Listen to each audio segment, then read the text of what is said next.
Yo, dudes. Welcome. How is life?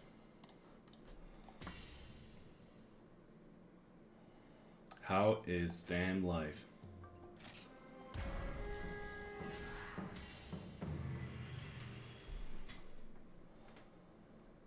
Trying again to have fun. Making a word joke out of try. So original. Original joke. I forgot actually what I wanted to do the last time. I think I did some bear-offs. Seems like it. What weapon will you play now? Bow, guns, bow, or hammer? I'm continuing probably with the no gunning thing for a while, and then I might go and stick to gunning to finish the final ranks. Anyway, how's it going, Playhead? Good to see you. I think I want to do all those quests with gun. Just gotta have a little bit of an idea how I would do that. I don't know if they have like decreased deep HP since there are two of them in one map. Don't know if they cut that one out. Who gifted me the sub? I don't know who gifted you a sub. You can probably look at the sub and can see it in this kind of option. 728. That's a fuckload of raw actually. And way better than my weapon currently. I'm not sure if I'm gonna make this hammer, to be honest. Or I just keep up the splash hammer. Let me have a quick look here.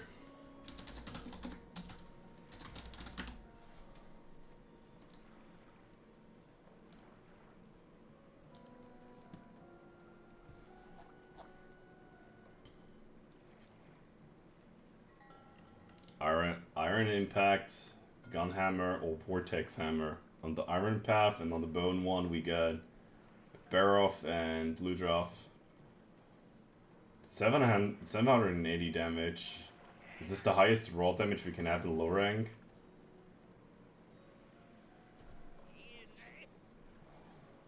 $780. Does the Carapace Hammer Plus like have negative affinity? The Gaiark Hammer has 780 raw damage on default. There's also the other air. I think this is a event weapon. 780 raw damage.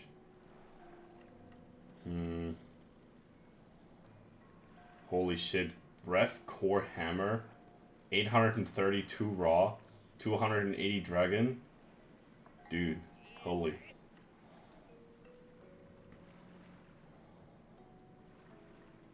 I don't know if the Carapace Hammer has a negative thing after that. Negative affinity doesn't really matter at the early game. It doesn't matter overall if the raw damage is that high. 728 is pretty high. I think this is 140 true raw. If I'm not miscalculating here. It might be 140 or 150. I think Hammer has a 5.2 weapon modifier. And I can easily make the demon truck happen. Just to see if the negative affinity goes down when I upgrade the weapon. Otherwise I want to make another one.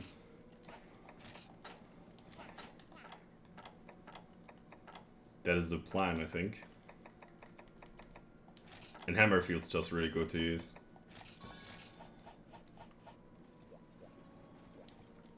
The wiki page doesn't really show me the negative affinity gets like decreased if I rank up the weapon. I think that was one of the major things in try for the barrel of hammer. It's just -10, it's not much, but still. It's affecting the damage of the weapon by 2.5%, which is overall not much. It's like 15 true raw right now, like blow draw that goes down, which is not much.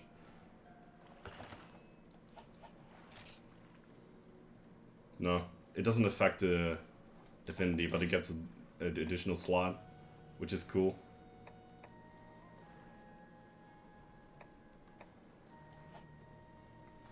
Do we have another choice we can make?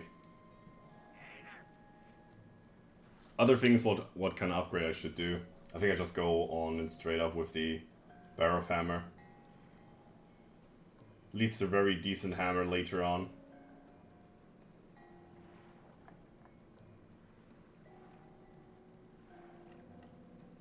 Gun hammer, vortex hammer. Yeah, should be fine. Should be fine.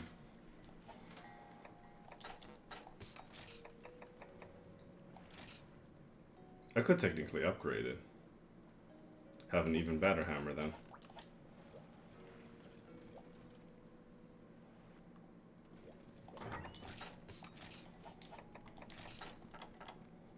I don't know if I have some money to spare.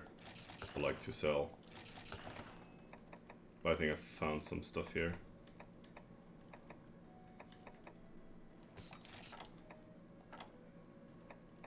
$13,000 I need. Much money. What can I sell? Oh, I think I know what to sell. Got a bunch of them. Easy money. I rather get points with that.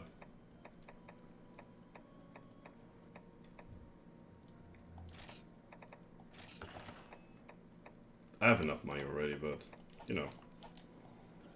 Raising up the money count high is always a good thing to have.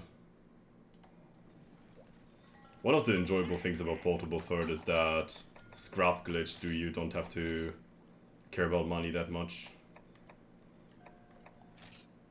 Getting that high count of money very quickly. Nice. Boy. This hammer hits Rex shit now.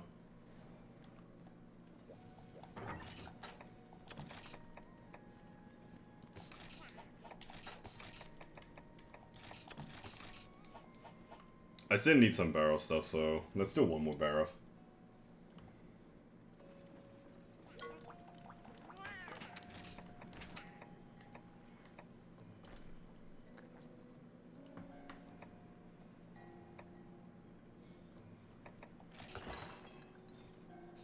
No slugger.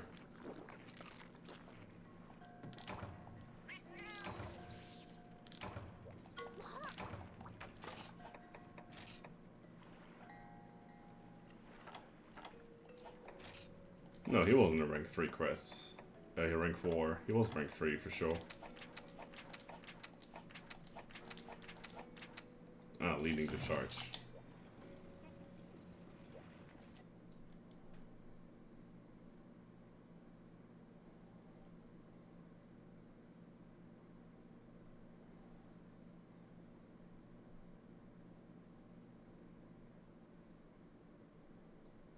I actually got a bunch of new figures now in my shelf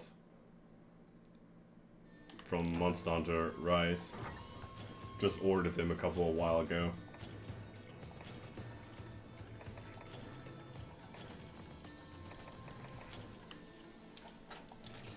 And now they're sitting friendly and polished and clean in my shelf and look amazing.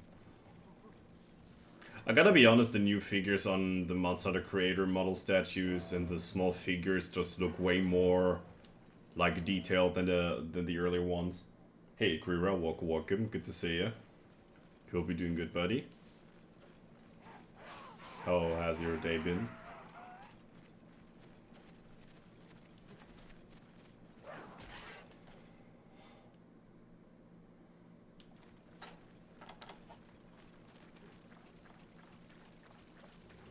I'm a huge fan of the Monster Hunter figures. It's probably one of the only collectors that I actually get myself from Monster Hunter. I think they're also the plushies, but I think they're not looking that great.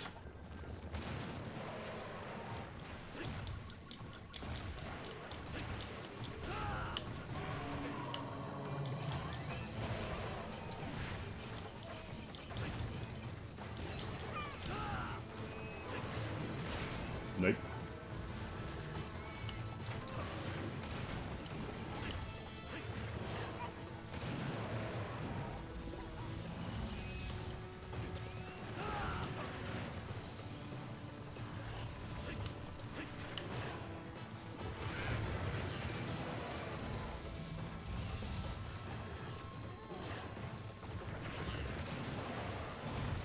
fuck? Can I get over it? No. I thought I could get a shoulder hit here.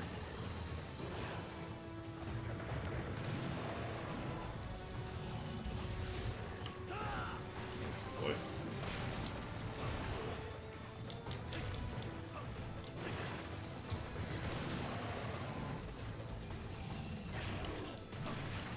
Boy.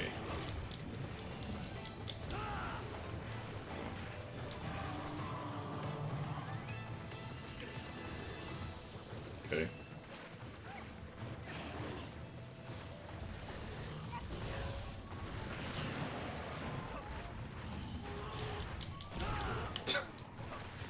Dang. Motherfucker.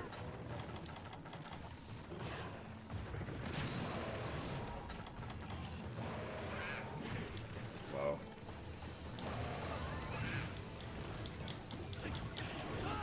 Boy. Okay, I have to concentrate. This guy is getting super annoying now. The little punishment you get when you don't play Monster Hunter for like 4 days.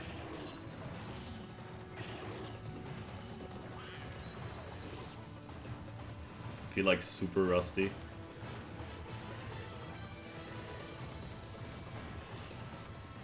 Come on.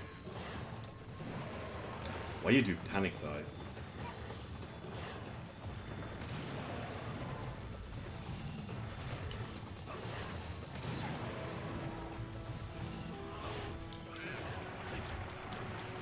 This is the most unlucky attack in the world.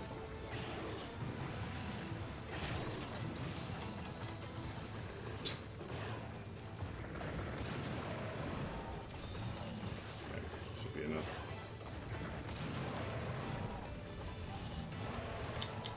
Why is he such a freaking monster in this game? It chip damages my freaking HP down.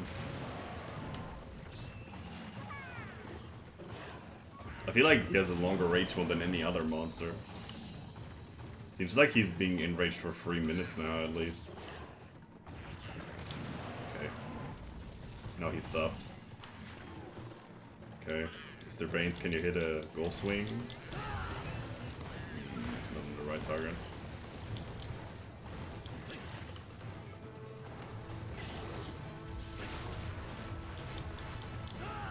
Damn it. I'm aiming too much on shoulder hits, but this hammer is a bit too small for that, I guess. Missing a little bit of the frontier hammers. You can do like shoulder hits so much. The hitboxes on hammer swings are just glorious in Frontier. Frontier overall is a glorious game. It's just kind of hard to find like a correct server to play on. It's either too sluggish or it's too much quality of life. And it's very like, depending on the server admin, how he wants to create a server. The fuck? Dude. How are you enraging already? Did I even got like a attack out? Since he passed away? Oh yeah. That was juicy.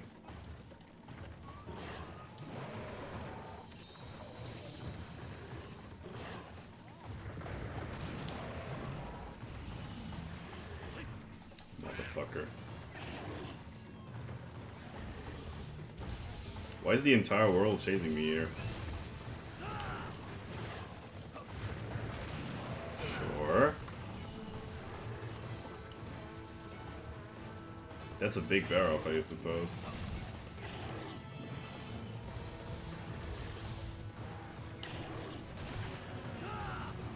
Boy.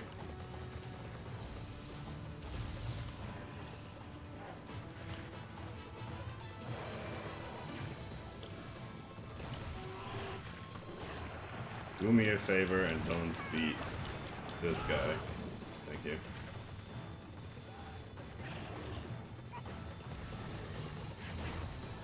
Okay.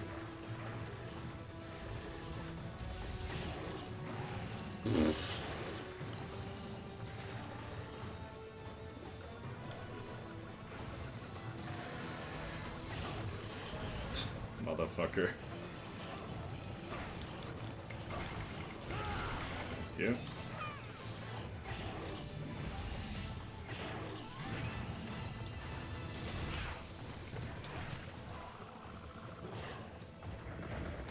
I need to let him break the anthills also.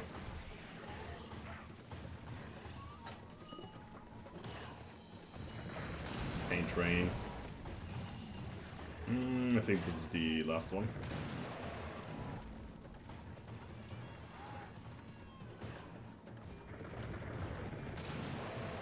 Okay. Oh.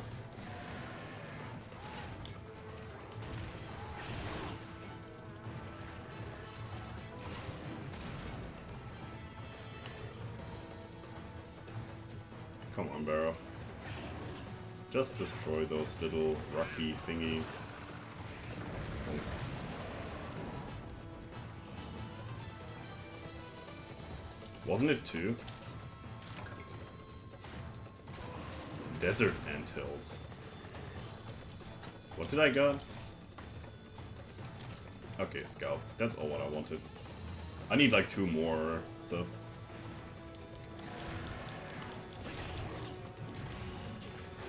I hate tail whips. I'm a certified tail swipe hater.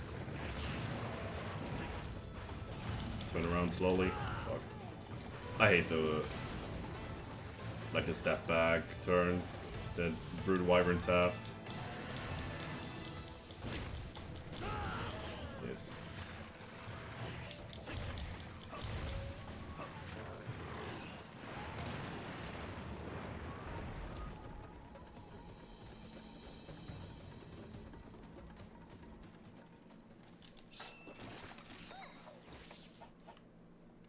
Hey Genie, welcome. Good to see you, man. Nice to have you back. The item pretty early on, the carving animation, if try was rice, you wouldn't have gotten the scalp. I guess so. I don't know if they changed so much on... I mean, I know they changed between Generation 2 and 3 the animation of carving, in terms of when you get the item or not. It's pretty delayed in Gen 2. Bonk. Yes, that's all what I wanted. Gen 2, Gen 3 hammer are basically the same, you're just aiming for that juicy goal swing. And try... The only difference in Gen 3 is like you don't try to do super pound that much. It's just a weird move. And people hate that move in multiplayer. And you don't really need it much, even in solo, since you have the uppercut. It's way quicker and you can use it way more often on faster paced fights. Wow. Seems I'm the most unluckiest person in the game. Yeah, come on, charge. Stupid tail whip. He's not giving me anything now.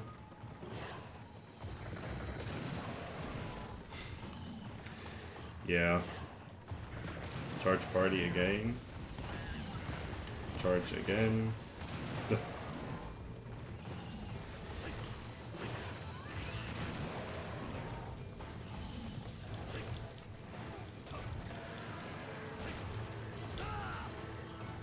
Boy.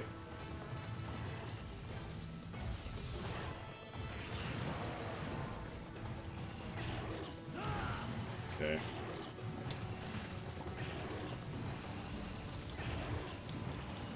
Gonna let the damn... Dude, you're so boring, Baroff, I swear. Such a weird AI in this fight. Just fucking tail swiping over and over again.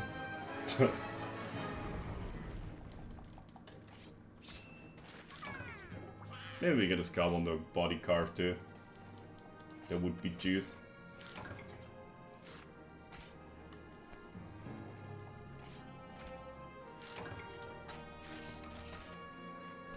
Yeah, not this time. Oh. Got a bucknet with us. Always go for some grinding. It's that necessary in those original Monster Hunter games to really benefit every time you have after you finished up the quest. It's just reasonable to farm a bit.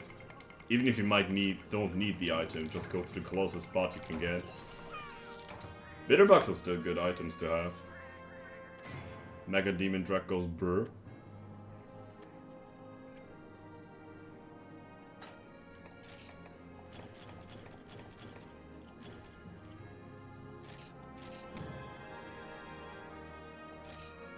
Didn't you get an extra reward by breaking the scalp on this quest? Or is it just the tail? Damn. I could also try to fight him with longsword. I have a huge liking on longsword on this game, but if it's just... I think it's just the way how strong this weapon is in this game. Feels kinda like overpowered.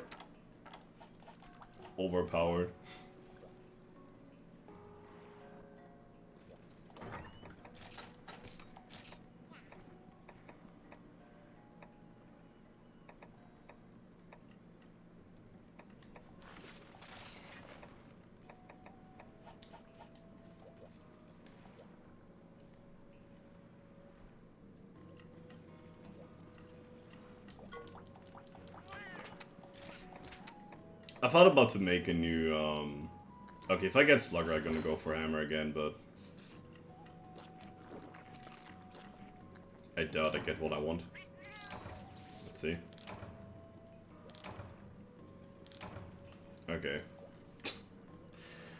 Seems like this time I get the Slugger.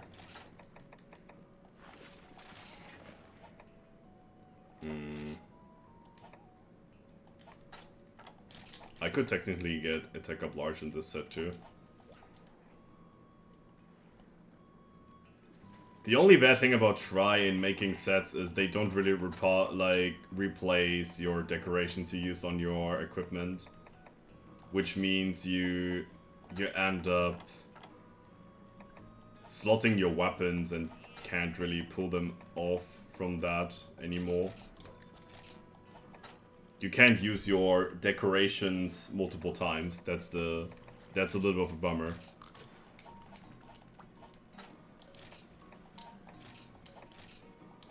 $930. We just increased our damage by like 48 or something. With one damn decoration.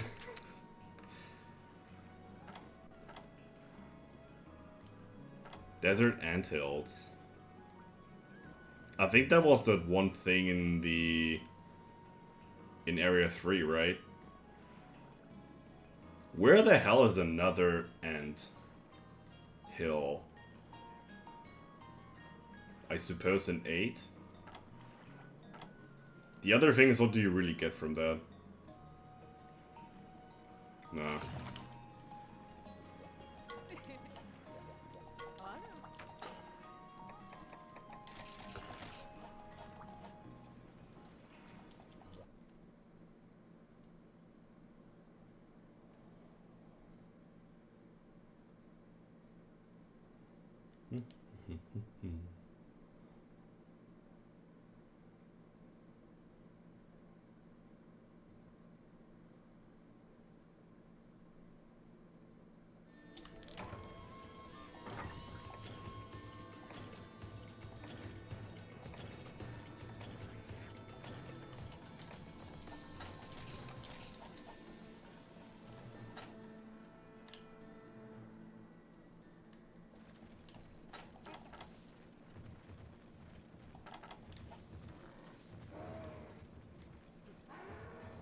I could probably get a Thunderbug too here.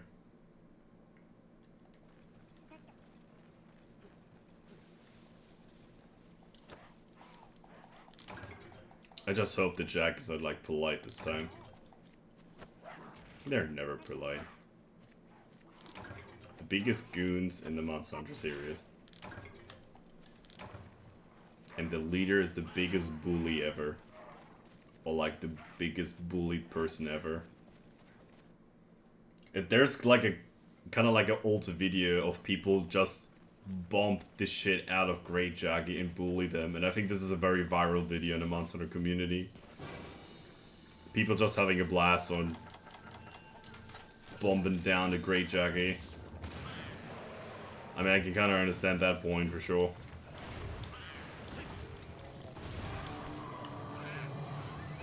Don't tail swipe, please. Thank you.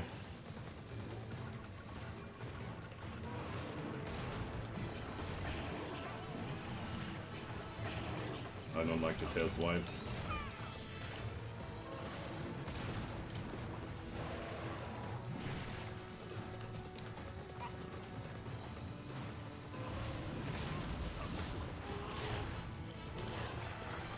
Would it be too much to ask for hyper armor on the charge?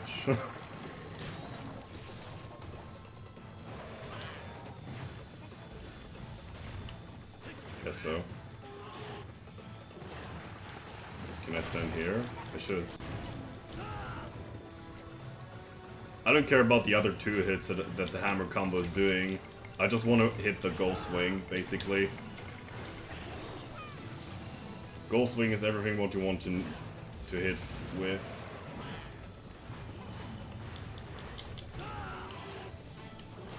Okay. Yes.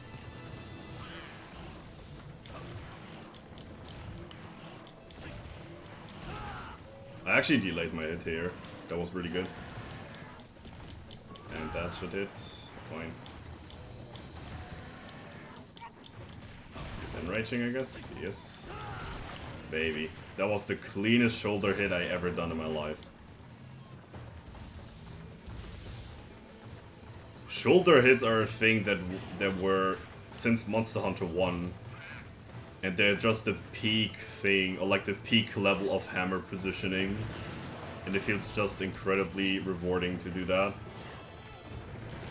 It gives you kind of like the little feeling you're off position, and then you just ram the hammer in the face of the monster. And then you feel this like reward. Double Wyvern Tear, the hell?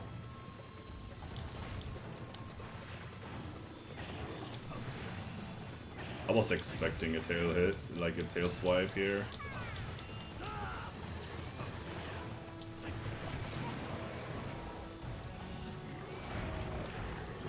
Okay.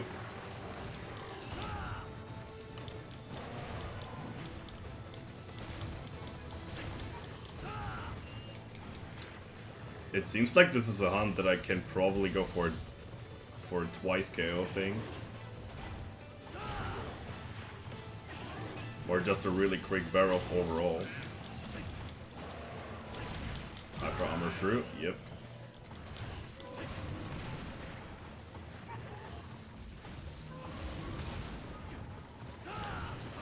Damn it. Yeah, there you go. What 10 true raw does actually change in a hunt is incredible.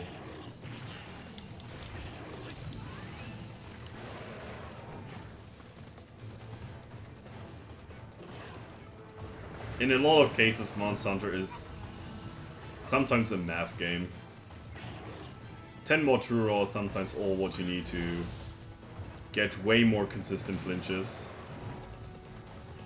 I mean, I gotta say also I have very good, like very decent AI this time. Shoulder hit, thank you. I don't know, I call it shoulder hit. It's basically when you do the upswing and you hit it like very awkwardly.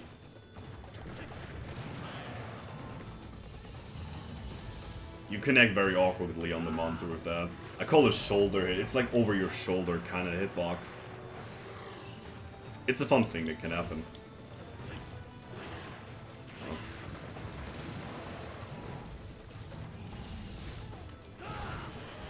Very fun, okay.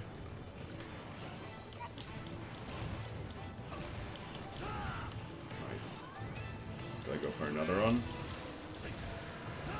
Yes. I think I'm gonna one-cycle him this time.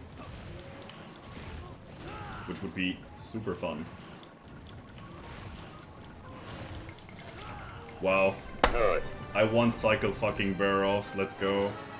6:35. That's a pretty fast run. Holy shit.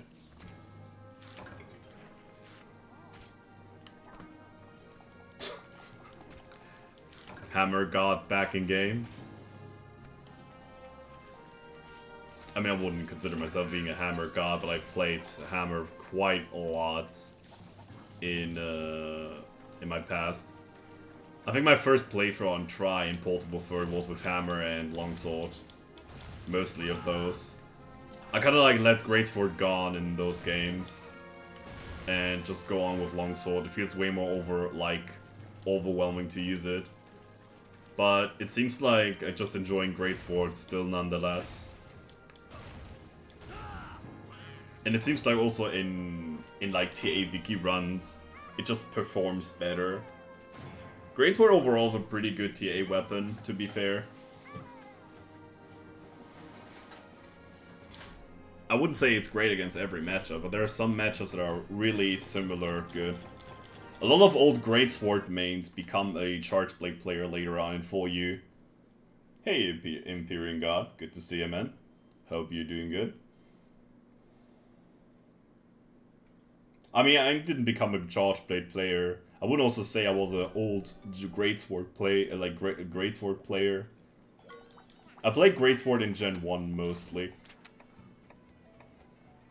I think in terms of weapon maining, I just jump back and forth very often. While I can say I was never a Hunting Horn main or Gunlance or Lance overall, besides the playthroughs that I did on Twitch, that I put myself in the role of a Lance main and just lancing everything. Was an enjoyable time for sure. Barrel Bomb Plus, Demon Drug, Dash Juice, Armor Spheres. I have not the need for Armor Spheres yet. I think I'm gonna wait before I can do some meta sets and try if there are some of them.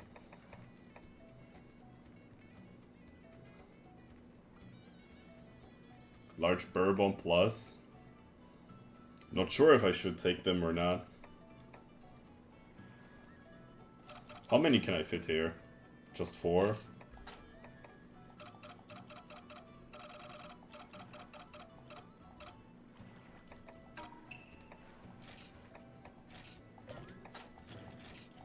Pretty expensive trade, I gotta be honest.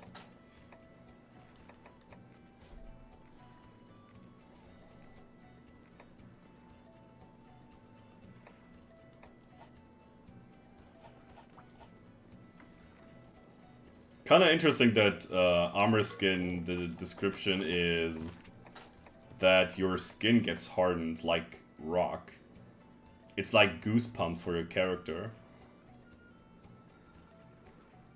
Boosts your attack by filling you with, guess what? Demonic strength. How strong can a demon really be?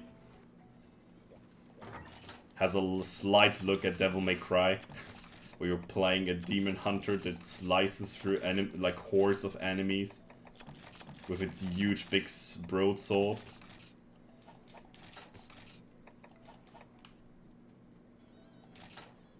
I think there's also a referring to Azura and Monster Hunter 1 in Demon on the item Demon Drug, if I'm not wrong with that.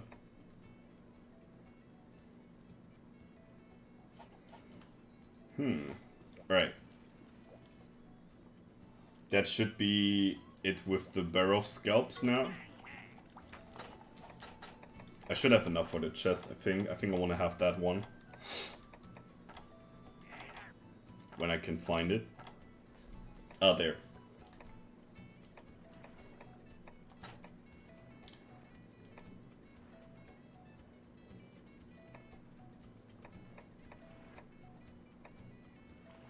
I wonder if I can have Heroics in this game. Would be kind of fun to play with Heroics, I think.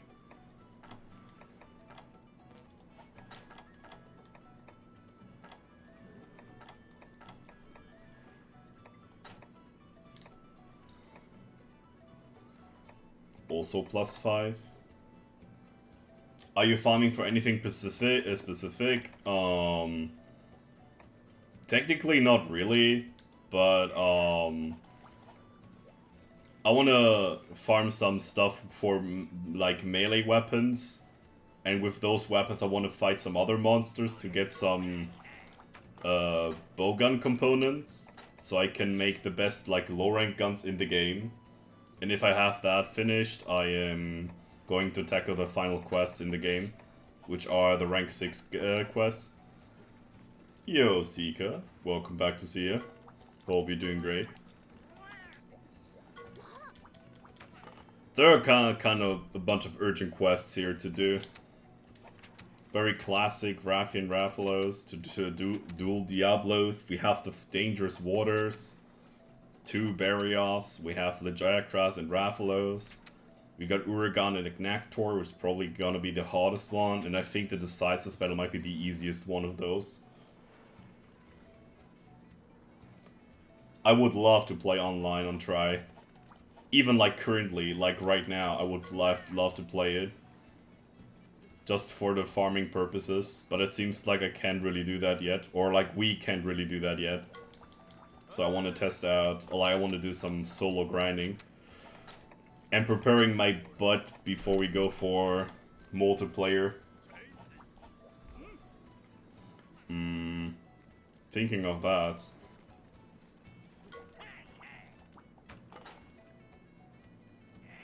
I mean, this is an emulation. This is the Dolphin emulation. That's why the game looks so clean.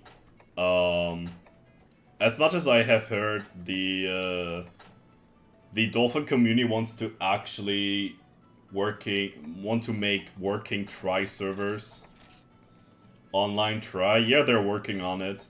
There are some people that are doing beta tests. To find out if they can really make that game working or not. And once they have it officially done, they're gonna post it, and people can like update their Try, I think, and just they do something. I didn't test it out for myself, but I think they do something similar to Citra. So far, it seems like it's working. Really? I mean, I don't know if I can just download something and just play it right now, but as much as I have heard they still have like online like multiplayer problems. Like quests don't load basically, or people just getting kicked off the quest and stuff. If they run fluently and they're like officially published, I would love to do that.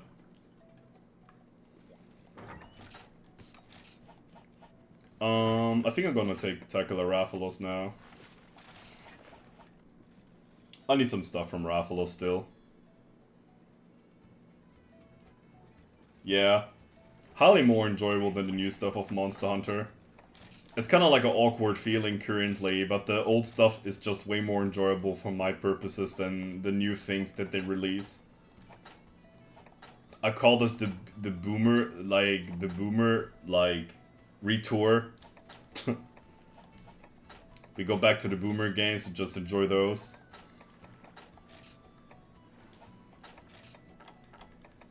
Oh, Baruzuka? This thing can shoot Pierce level 1 and 2. You just need another scalp for this. I think I'm gonna make that quick.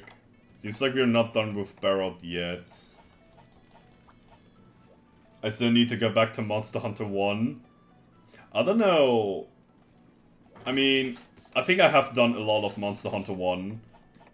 I mean, it's for me personally, it's enough to holding the world record of any person in this category. I think I don't need to touch the game, but I'm still like kind of like a knowledge person about Monster Hunter 1. Which is funny because it's not a while ago that I actually found out someone to doing a strat with the field horn on old like Gen 1, which is really interesting to me. Just finding out a new strat for this item, which is super cool. I think I'm gonna test that out also when I get back to Gen 1. It's nothing much. You probably think like, man, Banks, you don't know about it? Like, this is so OG, but I never thought you could actually do this in that kind of way. What about the field horn? So you know the field horn, right? It's that, I don't know if this is even in try. Yeah. Okay, let's do a fun thing, okay? It doesn't, I think it doesn't work in the same thing in the same way in this game. But the field horn is an item that basically creates aggro to monsters that doesn't see you. And what you can do with this is you can interrupt monsters by walking away or flying away if they don't see you. And in a lot of quests in Monster Hunter 1, the monsters start in a very specific area, and you want to fight them there because it's a very suiting area, and most of the time you want to avoid Area 9 on forests and hills. And what you can do is basically, you just pick up a field horn from your merchant and arriving that area, and when you see the monsters like leaving it, you just pick up the field horn and blow it. And the monster will like immediately stop flying away. It will land on the ground out of bounds and will fly directly back to your area. Which is super interesting. I have never known you can make that kind of thing happen. What I knew is monsters tend to like move towards you when they don't see you and you have the field horn. I think that works. Like, that works, but I never thought you can stop monsters from leaving away when they didn't see you. Do you know when I found that out, Empyrean? I was watching Moss run on Monster Hunter Freedom 1, and he does a lot of really creative strats with this. Okay, it doesn't work in a similar way in this game. In Monster Hunter 1, it's pretty interesting. If you have like Rathalos or like Rathian or Jan Katgu, and they're like leaving the area and you just don't want them to do that, you can just blow the freaking field horn and they will notice you. I think it has a certain range to it. I think this is one of the gimmick of the horn. But overall, it pulls aggro, which is super fun. I think my positioning is pretty garbage here. Yeah. It pulls aggro, but it also lets let monsters notice you from a fairly distant range. I mean, as I referred earlier, it can aggro monsters from out of bounds, which is super crazy. It doesn't sound like much, but I mean, let's be honest, how often do you have in Monster Hunter 1 that monsters are just straight flying away from you? It happens so often. Even the entire Rathalos fight, like the first Rathalos fight you do in the any percent category can be very revolutionary now, because you have this strat you can do. Oh, motherfucker, I hate Water Blight. It's the most disgusting blight ever. Man, come on. Fun.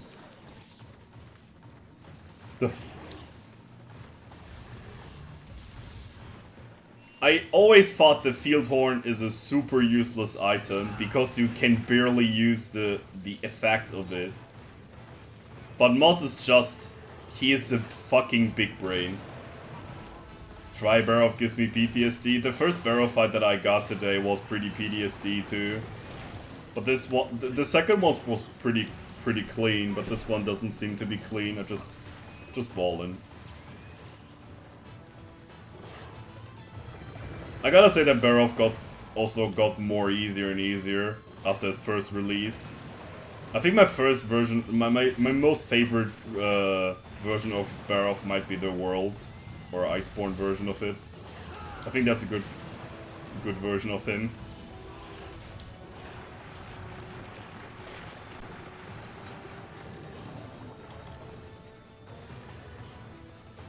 Yeah, agree. The only thing I don't like about World Baroth is he has sometimes that weird AI that lets him roar all the time. He just roars 3-4 times in a row, which is kind of awkward. But this is kind of rare. There's a funny clip, I think, on Team Darkside's video series, Monster Hunter World Go Wrong. And there's just a Baroth that roars like 6 times in a row. The character was basically holding his ears for like fucking a minute. That was so weird. Motherfucker. I swear. This is so bad. Can I get a goal swing? Hiya! Okay.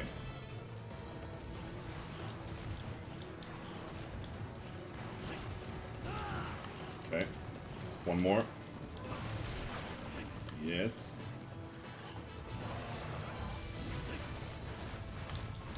Bonk. Mmm. Juicy.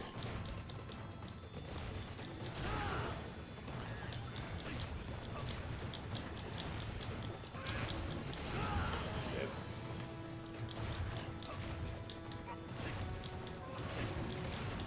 As long as you don't charge, I don't mind.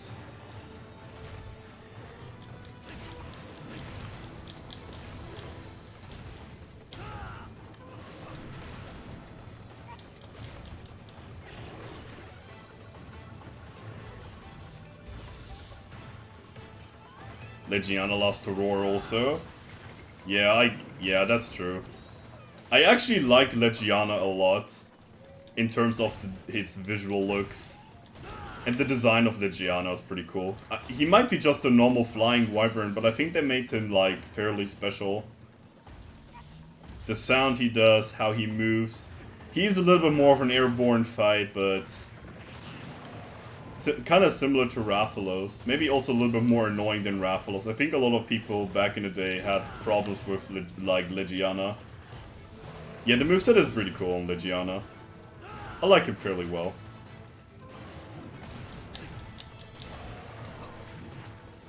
It's just about, he could have a little bit more. What? Is this a... Okay, I thought for a second this is a PB, but no. Monster Hunter World was a huge banger in terms of new monsters, for sure. They made them have, like, similar skeletons than the OG ones, but they made them special in different kinds. I think we have also, like, complete new skeletons, like Tobi Kadachi. They were pretty great. We also didn't have a monster like Great Jaguars before, which is a pretty fair, like, early game monster. I mean, I gotta say it's like straight up, but I think Monster Hunter World is probably one of the best Monster Hunter games that we ever have the grasp of to get it. It is, I don't know, it is just overwhelming good. I can understand people that doesn't like New Gen. New Gen did a lot of great things for the community. At least World did it. Sunbreak, I just don't feel really sure about it currently. Shrieking Legiana was maybe not the best subspecies ever. It's like an enhanced version of Legiana. But it makes kind of sense how they fly together in hordes in the air. Like you see those Legianas in the sky, they have one leader that is like a frost-coated version of them. Which makes further sense to the behaving or like to how Legiana really is. Sunbreak is so much better than Base Rise. I agree with that, but I think the title update 2 was very, very underwhelming for me personally. This is one of the reasons why I just don't play the title update 2 right now. I just let another title update come up and then I played both of them in one go. I have way more and older like things I want to do for like first before I go back to that. Okay, it's just that barrel, right? Okay, it increased deviation. I see. But 120 raw is pretty high, dude.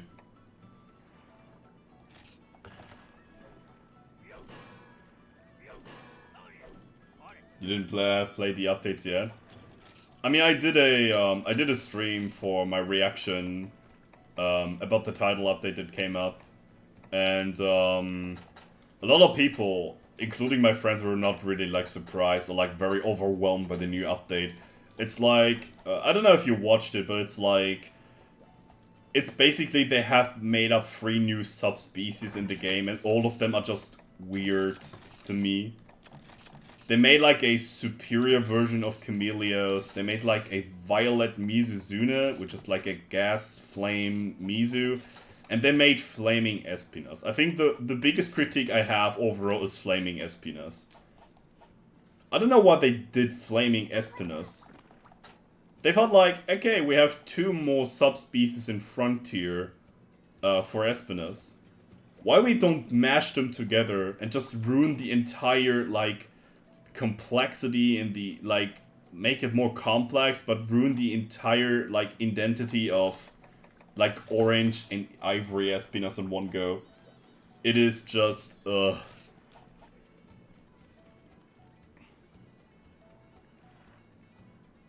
I'm stuck with option paralysis. I never know which monster I want to play. The fun thing is, Empyrean God, I am the exact opposite. I have done a lot of things for Twitch in terms of playthroughs and stuff. I'm currently in the thing that I'm kind of scared what to do next. Of course I can go back to 4U speedrunning and just try to push my PB, which is most likely the thing I'm gonna do next. But I also want to do like a new playthrough thing, but I don't know where to start. I still have some weapons open, but I don't know which games I should play them with. I like Lunagara and Malzeno too. I think Lunagara is my most favorite monster in Sunbreak, to be honest. I think his design is really cool. He reminds me a lot of Bloodborne, which is already also a really great game. And, don't know, it's like, just a cool monster. And Malzeno is really tough, but he's a good Dragon Elder. He's a very good bounded monster for the series. But I think he has kind of like the same problem with Nergigante. It's kind of hard to implement him in other games too. I think that might be Malzeno's weakness.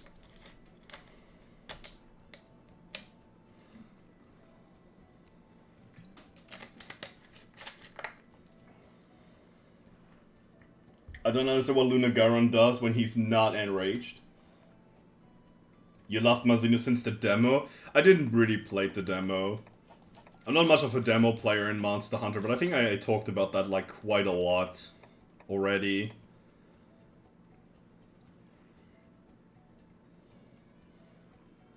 Yeah, the music is definitely great on Malzeno. The movements are also very unique. I mean, I think you don't really need a lot of new skeletons in Monster Hunter to make a monster more specific. I think movement is also a thing that makes monsters way more interesting. Lunagaron has just everything for me. It has a new skeleton, it has a new moveset, it is very... It's a bit edgy, I gotta say, but I think I just like how they created this monster. I don't find something very similar to that, to be honest. I really wish there's a new version of, Lunagaron coming up. Like a deep, dark, or even more frosty Lunagaron, or something like that. I would be happy to see this. I'm also hoping for a bigger Gos Harak. I would love to see like a demon, like Susano Gos Harak kind of thing. That would be amazing. With demon blades of fire or something. I think that would be cool. Scorn Magna Mallow did a little bit of a similar thing, but Scorn Magna is just an exhausting fight. It's ugh.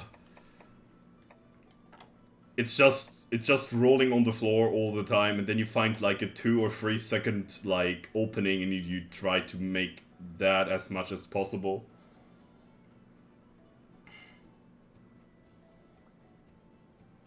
Oh, you mean the Afflicted Lunagaron? Yeah, that was really good.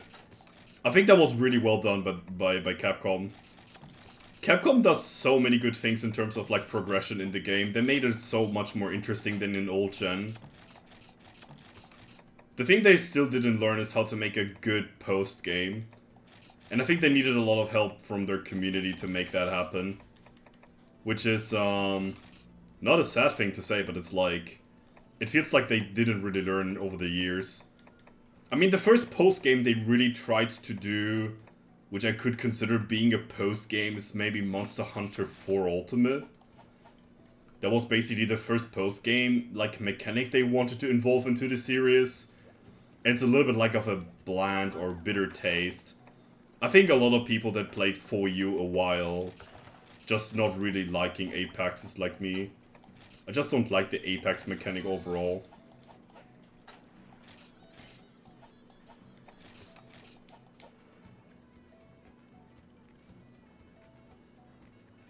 Make Luna Garen an Eevee and give him a sub with every element.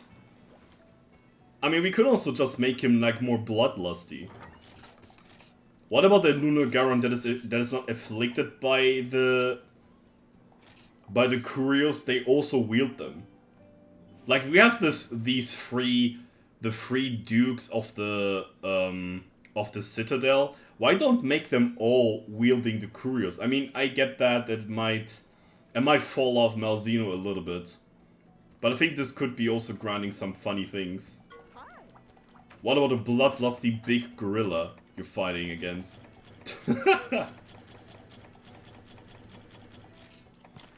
Big gorilla goes... Oh, wow. Pirate booty. Fish finder. Fish finder. And fish finder. Soul Garon, Terra Garon. I think Luna Garon that wields the crew would be cool. Yeah, I guess so. Just a super bloodlusty Luna Garon. Make him even more like vibing with the Bloodborne vibe. One of those werewolves you fight in Bloodborne. Make that kind of similar to that. Greatest choice ever to do. Imagine a pinning attack where he just knocks you off and just slices your chest with his huge claws. Try menus are so nostalgic, yeah. It's kind of odd. Even if it's such an old game, the menuing is pretty clean.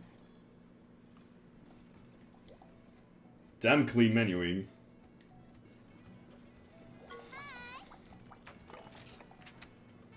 Yeah, we can do that.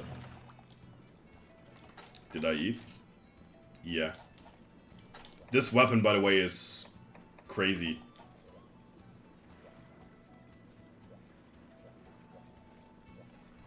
Made it was legit not readable on the Wii? Yeah. I mean, that's why I love those emulations. It makes things just way more cleaner than it was before. I'm a huge fan of emulating video games, especially Monster Hunter. The emulating community and is probably being a big shout out to those people that actually working on those. I think you guys make the really good decision to go on to the back Monster Hunter games and make them more fresh and maybe do like a mod or something into that and make them a little bit more special and maybe changing some stuff that were not that great before. Drop shadow font? Yeah. Drop shadow font? I think I never noticed that much. But now we're speaking it. I'm agree.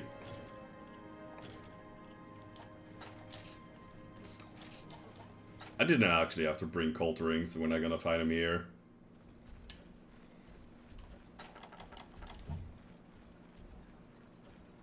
I actually have to concentrate on Rathalos. He's a pretty hard target when he does the firebolts in my face. Can nearly one-shot me if I'm not full health.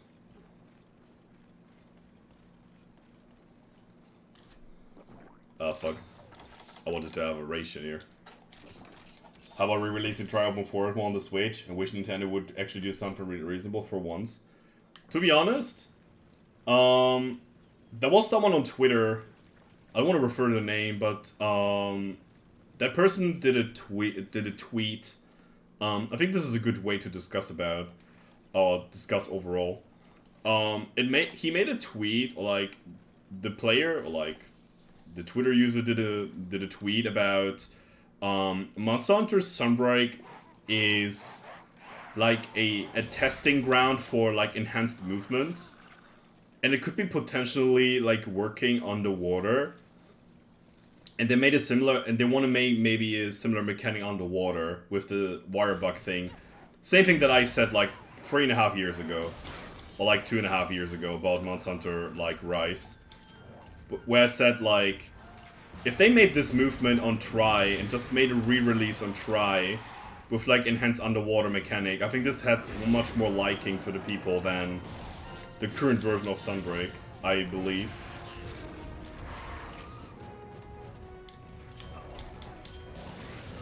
Motherfucker.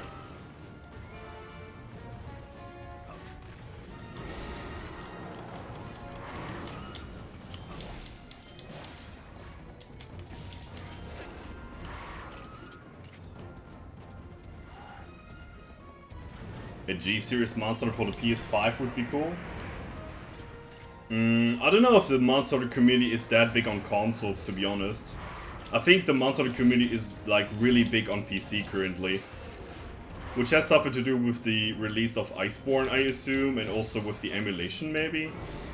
It might not be a great like community thing overall, but I think emulation is really big currently in Monster Hunter. Wow, that was perfect. Jesus. That was big longsword gaming.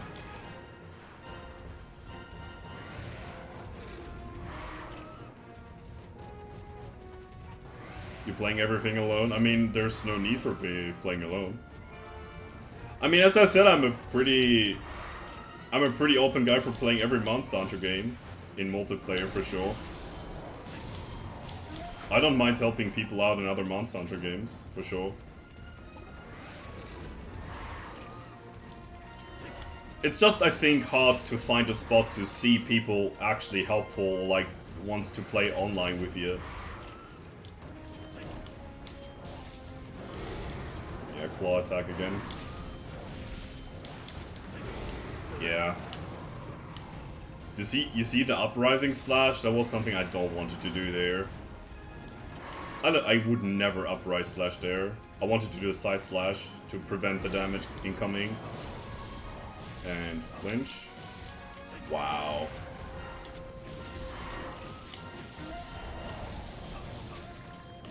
Wait.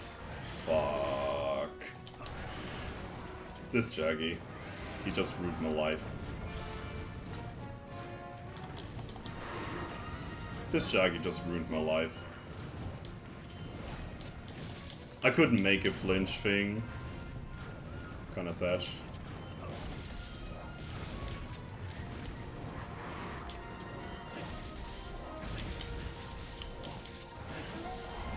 Okay.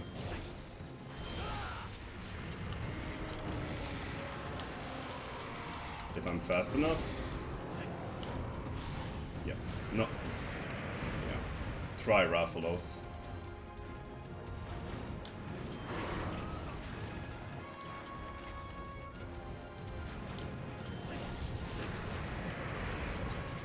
I don't really find time to heal myself now. There you go. Claw? Yeah, claw. It's always claw.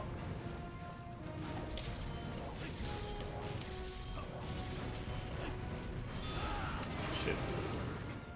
That would be a great hit.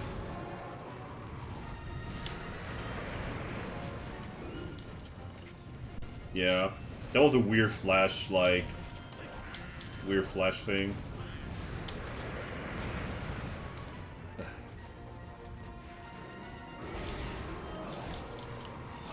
Yeah. If I would hit the super slash earlier, that would be an amazing, like, tail cut. Which would topple him down also. What's up with your spirit meter? What do you mean? Do you never see Tri Longsword? Yeah, one of the things with Tri Longsword spirit gauge is it's broken. It never depletes, kinda.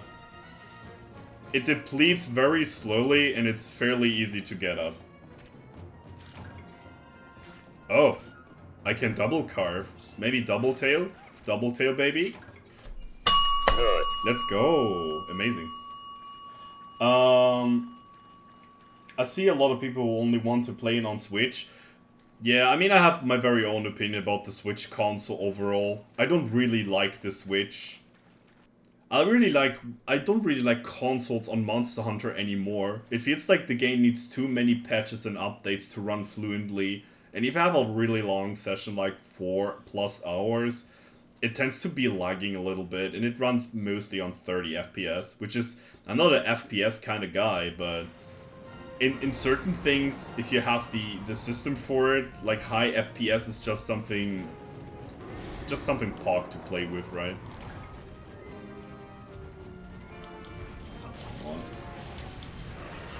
Yeah. Want to get these guys away from me? Yeah. Charge hitboxes are fun.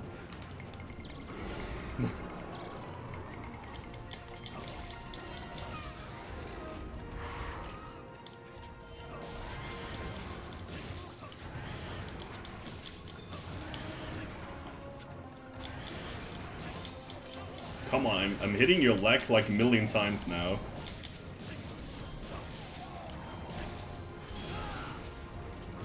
Sure. I can spin myself to over 90 degrees and shoot a fireball in your face. I'm Rathalos.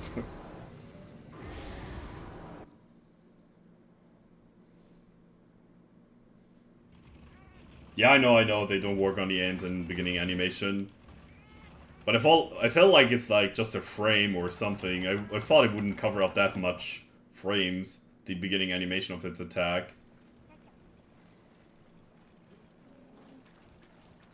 You never seen Try Longsword?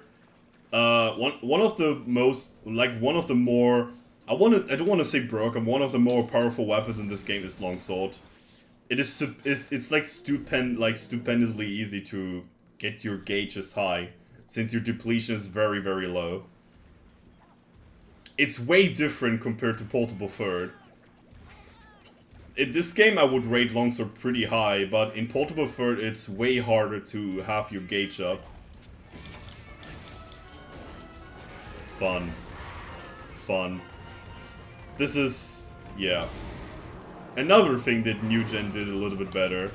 You see when your weapon gets like degraded on sharpness. Do I just die because my sharpness degradation just happened?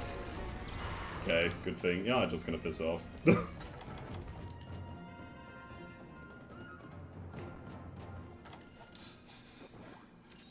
P3 hammer is amazing, yeah. Gen 3 hammer overall is a pretty cool weapon to play with. It feels powerful and is also like very mobile compared to the Gen 2 and 1 version of the of the weapon.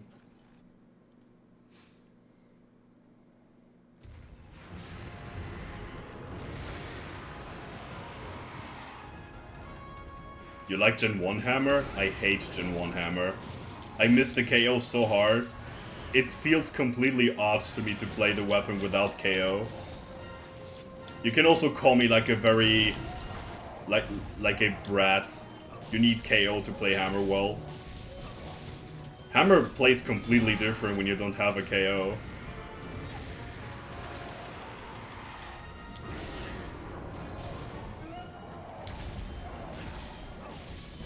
He's capturable, I think. But we don't take prisoners this time. Yes. Wait. No. Dude. 1, 2, 1, 2, and you fucking dead, bro. Round whiff. Round whiffs are... it happens. It's a stylish way of movement, and it does also buttloads of damage. But sometimes hitting it correctly is a choke. Pretty Midnight Hammer's goated? Yep. It's freaking goated.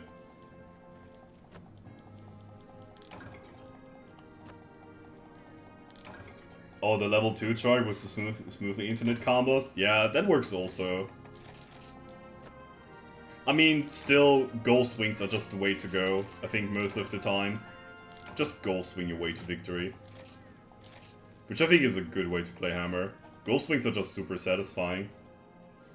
I can't stop fighting Hammer against a Cantor. The big ghost wings are just sexy hit zone. Sakura Slash is cool. I like Sakura Slash a lot. I did today a quote, like a phrase to say that I appreciated Generations more than Generations Ultimate. Just because the most like weapon or like hunting styles will be used there. Instead of like Valor and then you go for like Critical Juncture and Longsword. I like the Generation Longsword meta way more, where you play Adept Longsword with Sakura Slash or Critical Juncture. That was way cooler. On fast matchups you play just Sakura Slash. And when you have like counterable matchups you play like Critical Juncture. But GU kind of like ruined it a little bit for me with Valor. Valor is a little bit just overcrowding things. Yeah, I played Adept Longsword too. That was the very last time that I played Longsword like furiously. And then I let it off and just... I don't know. Switch Axe was probably starting to be my main weapon in Generations, and Dual Blades was also something very cool there. I think it looks a bit stylish to mix it a little bit. Mixing combos is something that I appreciate in Monster Hunter weapons a lot. That's why I play Switch Axe so much. The weapon overall is about adapting your combos, why you do your combos. It's a very simple thing why I love this weapon. But it's very great. Aerial grades for Switch Axe. Ooh, there's a man of culture here. Aerial grades for, I'm not sure of it. I think if you're playing the Copium mod, that could be something very interesting. But aerial Switch Axe was like the way to speedrun GU back in the day. I don't know if it's still like the most used like hunting art and style. Aerial Wax is fucking cool with the double slash on sword mode. You basically run to your target, and when you're just in front of it, you just jump on it and just do the double slash and get super quick like mounts. Another thing that I really appreciate about GU is actually creating an entire art or like hunting style with mounting for each weapon. That is so cool. I like that a lot. It's just perma sword mode, yeah. I mean, this is something that people criticize about Switch Axe. They say, you know, it's a Switch Axe, but you never use your axe mode that much. And then I see people never trying out axe mode that much. Axe mode can be really fun. There's like a certain like set you can play in GU with striker style. I think it is Tempest Axe. Was it Demon Riot or something? It was basically enhancing your axe mode as much as possible. And it makes your... I mean, some people use it against Young Katku and Garuga and make that like the chicken decapitator build. Where you can just wild swing to the bird wyvern's head and they just infinitely flinch. It's funny.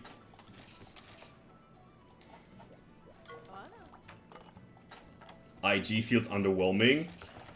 I think Alchemy and Valor doesn't really suit to Insect Life, but I heavily enjoy aerial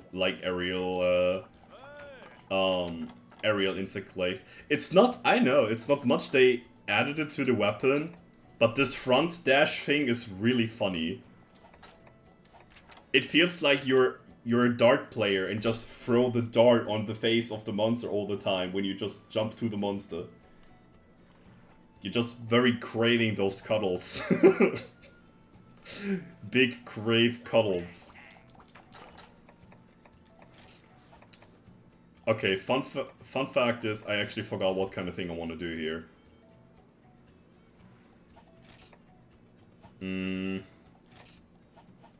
I think I wanted to forge a weapon here. I think it was a gun. Flaming, Pierce. Swax Hatlock. Very OG people know like what you can do with like axe mode in Portable Fur. There's a certain strategy in this game where you can wild swing monsters to their head and just kill them by headlocking them with switch axe. It's kind of funny.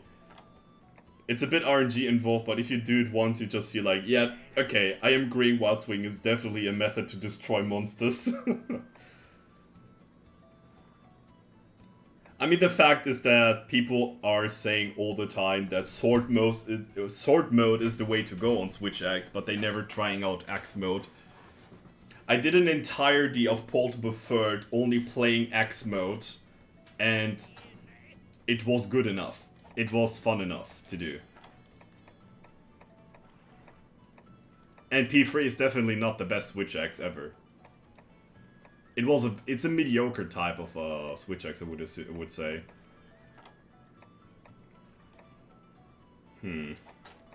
Seems like we do a gathering tour. X only playthrough? Yep. I tortured myself as a kid very often.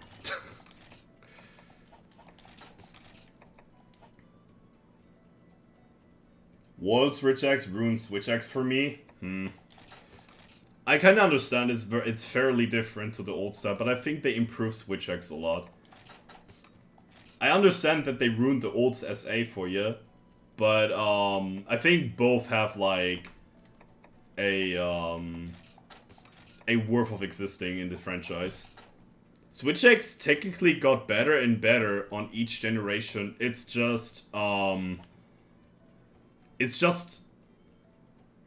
just gets so complex now, this weapon, with the moves you can do. And I think that feels kind of overwhelming for a lot of people. They're different weapons. I wouldn't say that, but I know what you're thinking. Yeah, it's getting pretty cracked.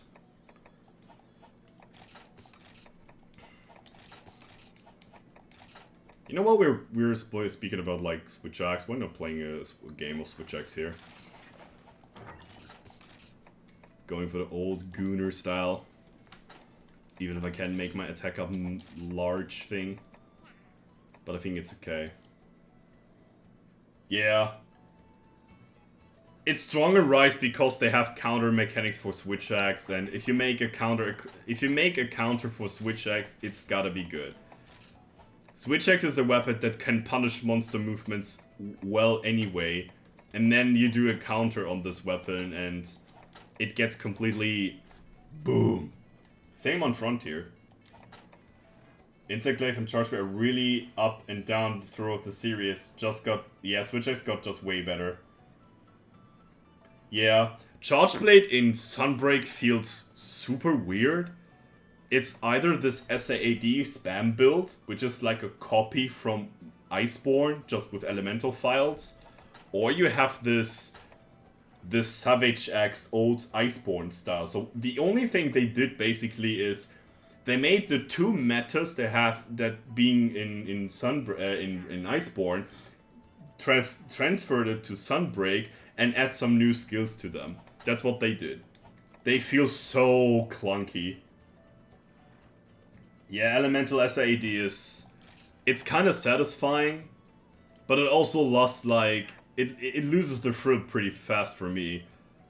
It's basically like counter peak performance, SAD. You wait for your wire bugs up, counter peak performance, SAD. You roll away again, counter peak performance, and you do this over and over again. Base sword mode gamer. Sword mode gamer. I mean, let's be honest, they completely destroyed impact files. They completely demolished it. It's only great for like, what is it? Like, Heroic's Curio Dereliction speedruns with this, like, Savage Axe builds you can do. But this is not meant for casual play at all. Savage Axe was never meant for casual play besides Iceborne. Iceborne Savage Axe was pretty interesting to play.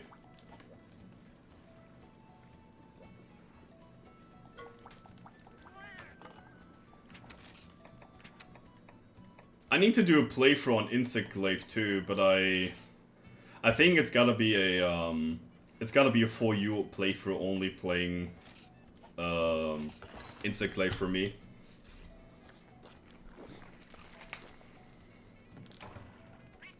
I think Firing Pin, yeah. I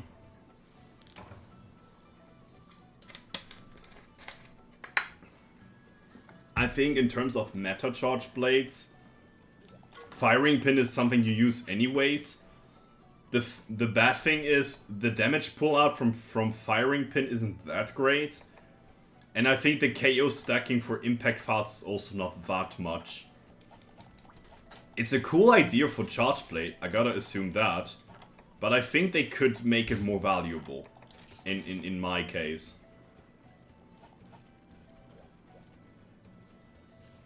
Yeah, I know. The bug upgrade on 4U is pretty complex. It's a puzzle game they wanted to implement, but it was way too difficult to fan out for your own. If you don't do the save file thingy, and you just go blindly into it and just upgrade your weapon by default, you find yourself very quickly in a spot that you don't upgrade the weapon like optimally, and you feel like kinda like sad about it, and you think like, shit, I have to make the entire weapon again because my Kinsect just suck and I can't change it out like in new gen games. But it was the first like version of Insect Glaive, so I kinda understand some jankiness in terms of options and menuing here. But this is again something that I think, didn't they play their game for their own? I mean, some problems like that kind of like bond the community together. And it's still to the very day that people that struggle on Insect Glaive, in the menuing, in 4U, people say always like, you know, go watch the Gaijin Hunter guide. That's the first thing that people refer to that. Go watch Gaijin Hunter. He made a crazy good video. And that's a funny thing. Even in the video he said it's not his idea how to upgrade the Insect Glaive like that. He basically copied it from a Japanese player and just posted it on his language, and people just like cheer him up for that. That's kind of funny. I wouldn't say it's a low effort video or anything. I mean, it does the spot and it was a great video for the time and it's still being useful for the very day. But it's like, it was not his idea, and people kind of like sell it for that. It's his idea how to upgrade the Kinsects. No, it wasn't. It was actually one of the Japanese players. Oh. Ryo Leosu. Okay, boy. I have Switch Axe. You're a Rathalos. You're gonna die. Thank you. Oh, I remember. Switch Axe controls in this game are weird. Okay, I have to adapt fast. Think and adapt fast. Okay. Da, da, da, da, da, da, da, da, da.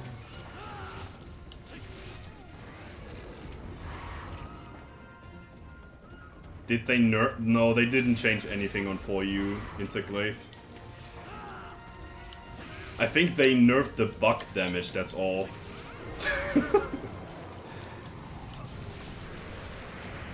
I mean, you have a mounting mechanic and you have a weapon that can free mount, of course it has to be good in Monster Hunter. They want to have a weapon that can kind of like exploit this mechanic as much as possible. I don't criticize Capcom for that decision in 4U at all. Dalamadu Insect Glaive is pretty good for like, for casual purposes. You can play it in a very, like, a lot of different sets and versions. There are people that play with Haunted Blade, there are people that are playing it with Razor Sharp. There's a lot of, like, utility things you can do with this weapon, which makes it that way so great. It is like the best Insect Glaive in Monster Hunter 4, and they just make an even better version in 4U. I would love to see Dalamador again for like a high modded version. I think Dalamador is a very interesting monster. I don't know the bonding on the lore with him, but he's a pretty epic fight, and I think this is enough for me to have him back in the series, like Yamatsukami. I mean, I might be now the boomer Banes speaking again, but I actually like those siege monster fights. I also would like to see Darren Moran or Shen Moran back again.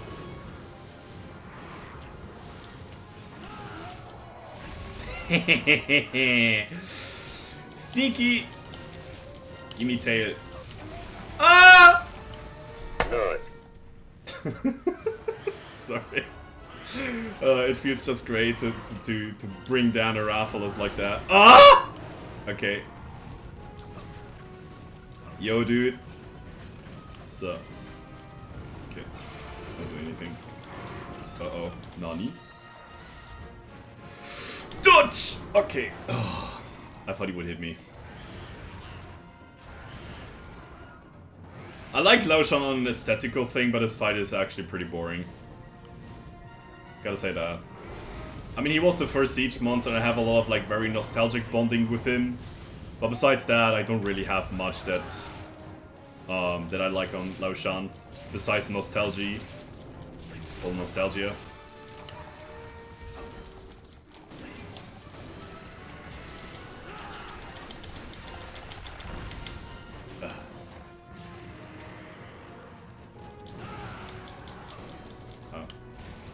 Yikes.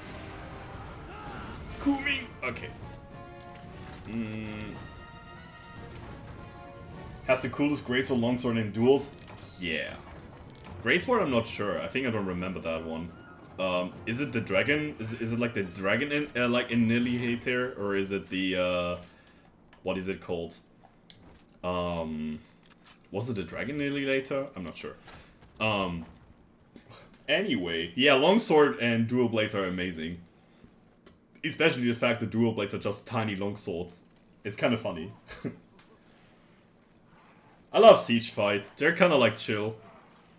I know Shen Moran in this game is way different of a siege fight when you play him solo. He's very difficult, actually.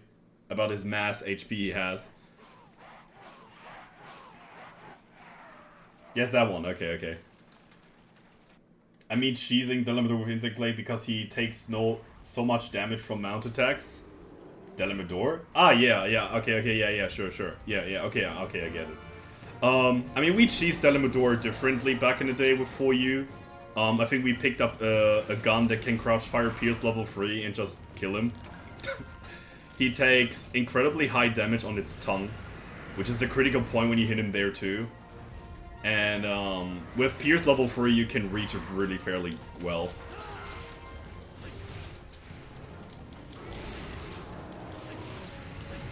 Oh. Hey, Shiro. Welcome. Good to see you, my friend. Pierce 3, Crouch Fire. Yeah, the range is pretty long, and Crouch Fire is... Do I have to say more about Crouch Fire? Crouch Fire is just crazy on siege monsters. I mean, it's basically siege fire. It's in the name, kinda. Huh? Okay. Colby doing good, Shiro.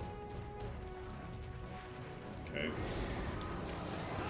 Flinch. No. Claw. No claw? Okay. If there's no claw. No. The entire animation has like an anti-flash thing. I didn't know about that. Yeah. That is a flinch. That is a flinch. Bong. Bong. Dodge. Claw? No claw. Shido. Oh. Oh, fuck. Wait. She... Okay, I can't read. I'm busy with Switch Axe. I have to apologize, but if I play Switch Axe, my brain turns into zero intelligence mode, and I have to go Unga Bunga. It's the same for Charge Blade mates if they play their main weapon. They just turn into a gorilla with a big bone club and just beat the crap out of monsters. I refuse to touch ranged weapons. Then you're gonna miss a lot of optional weapons. You look really sharp. And thank you for the follow she wrote. I appreciating it. If you have any questions about myself or Monster Hunter, feel free to type in chat so. Otherwise, I wish you fun on game lurking or chatting, or gaming, lurking or chatting. Whatever you desire, and thank you, Waka to the Banable family. Follow free, thank you, man. I appreciate it. It helps me to be a bigger streamer, or more of it.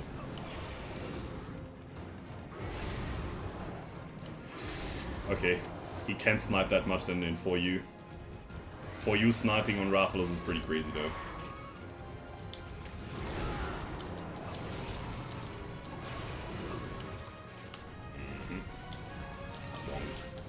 Wonk, wonk, wonk.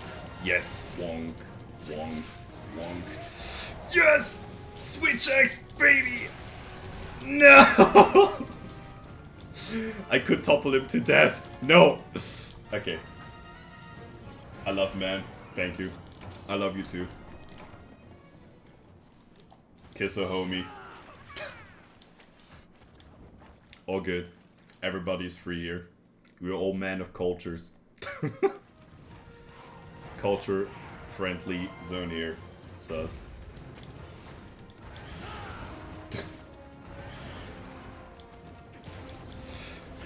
No! Give me salt, bro. No! Okay.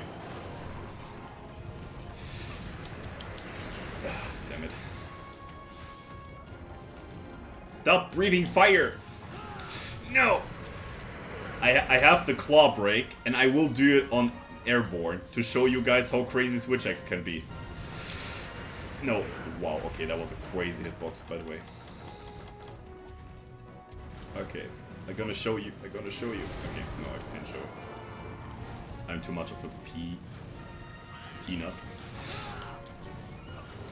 Come on. Okay, my timing is so off now. Chan, Cat, and PC? Yeah. Cha-Cha is the worst companion in this game that I ever found to that very time I played this game for the first time. Oh my god, I can't hit shit.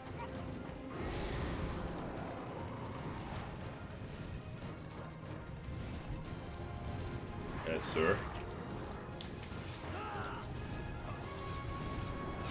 I am too bad to hit him. I'm too bad with this weapon. Okay. He shouldn't hit me here. Yep. Sucks. Shit.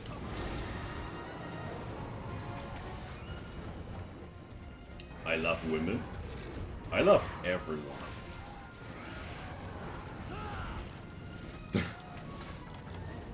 I love Monster Hunter. That is something very clear to say. Flash trolls? Yep.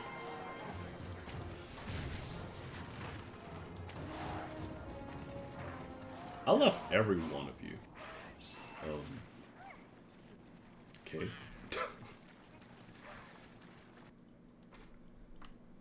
I'm just a lurk. Alright, enjoy the lurk. Hope you have some funsy times. I appreciated the talk. Love is Canada. Canada is great.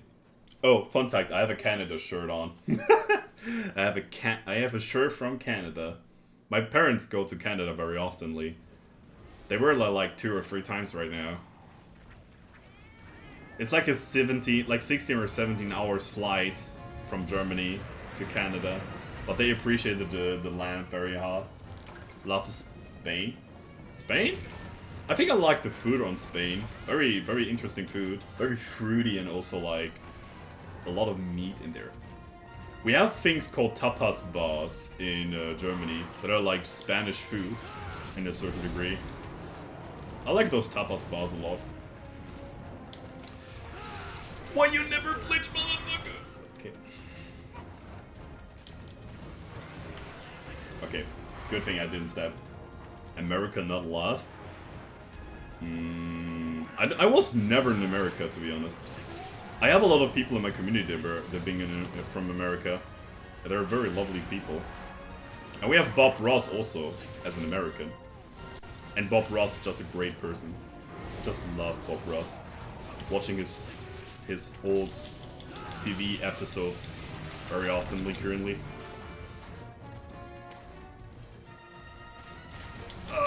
Oh no! Oh no! Fucker. You little bitch. Okay. Okay. Playtime is over. You're gonna be my bitch. You're my bitch! You're my bitch!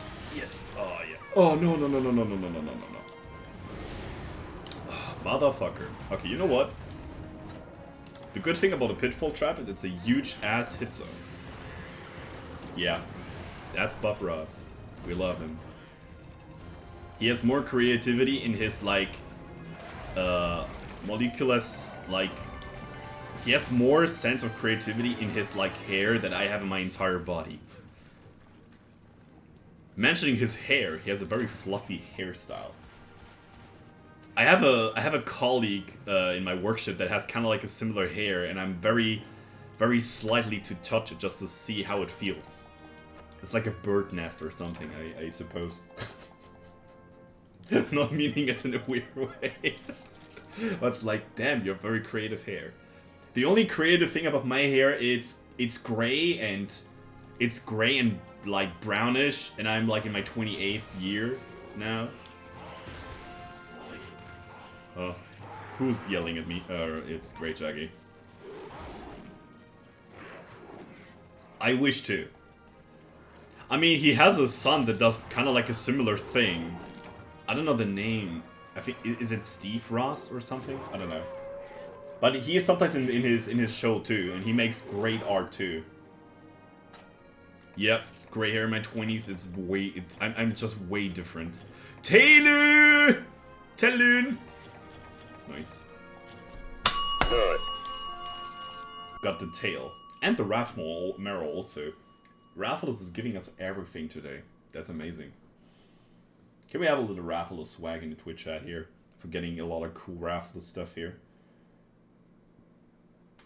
Can we have a little bit of a Raff swag?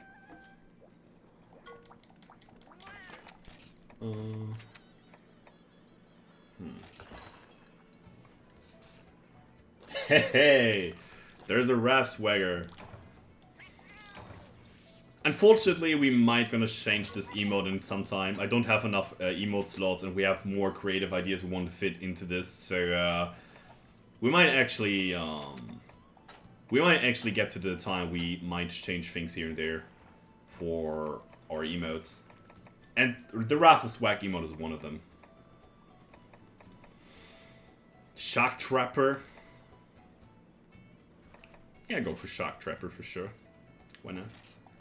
I mean, I'm gonna change the mask now. I think Mastery 3 is the highest you can get on Chacha, so... Let's change to the Acorn mask and get that in a higher level. And I think you're probably going to depart now, right? Yeah. Got to depart. Anything interesting I wanna buy here? Oh, we can make the routing here. What did I wanted to buy here from him, actually? Nothing really here. Was there something here? I think I wanted to buy the treasure tracker and stuff like that.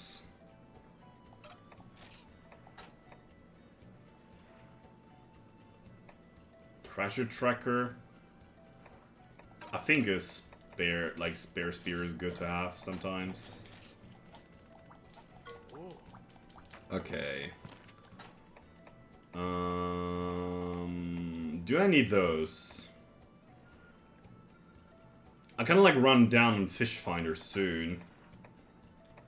Go away with that.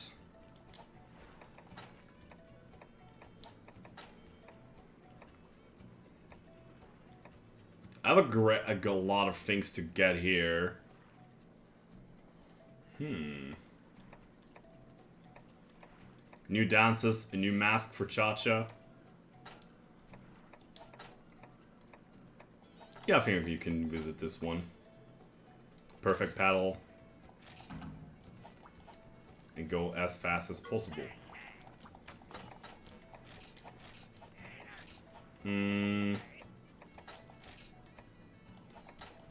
Hold on.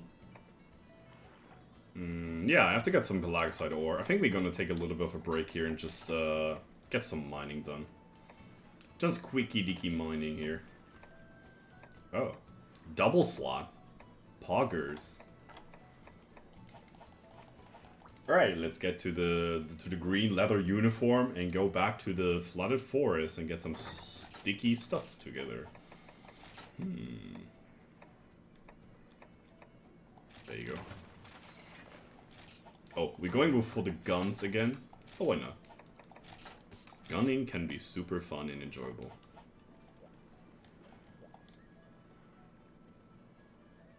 Okay, so if you guys know like Bob Ross, you also know the memes of his channel or like his TV episodes, right? Like the beat the devil out of it meme. Every time when he's like having extended paint or like paint thinner on his brush, he's like beating the devil out of it on its like on the construction that holds the canvas. It's like he has such a soothing voice, and it's just wonderful to listen to his paintings and his sayings, what he does in his TV shows. I'm really loving Bob Ross. You know what the fun fact is?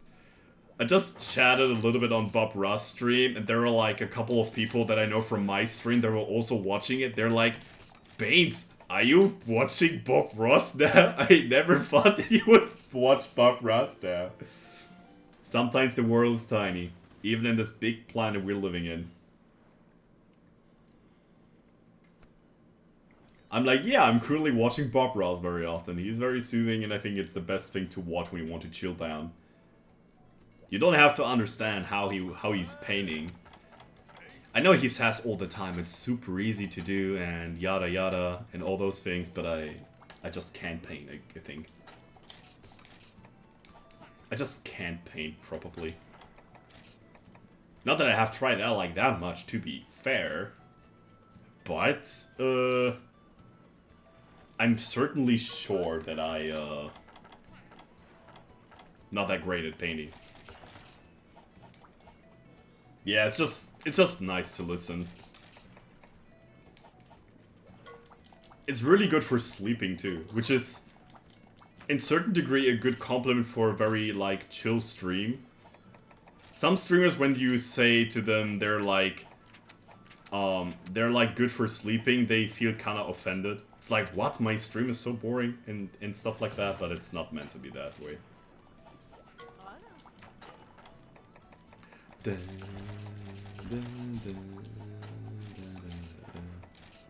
Fun fact, in Try Ultimate you get an extra 50 defense points buff because you're a hunter. Actually, you get extra 50 defense points by no way. Which is funny and occurs together. It's good and bad together. It's shitty for the charm grinding, but it's really good for progress. 50 defense points is a huge difference.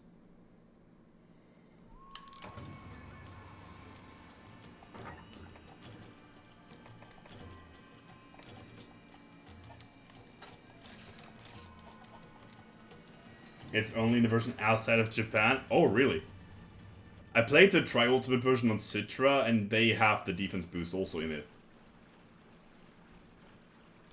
Japanese version doesn't have the 50 defense buff. Ah, okay.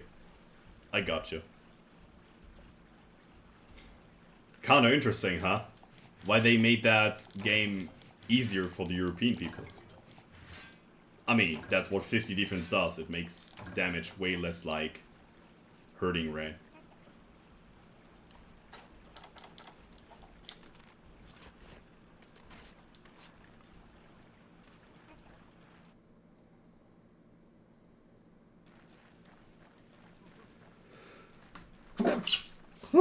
Blessing. Oh. I hate to sneeze. Sneezing is the worst thing ever on stream. Thank you, European God. I'm a very awkward, like, sneezer.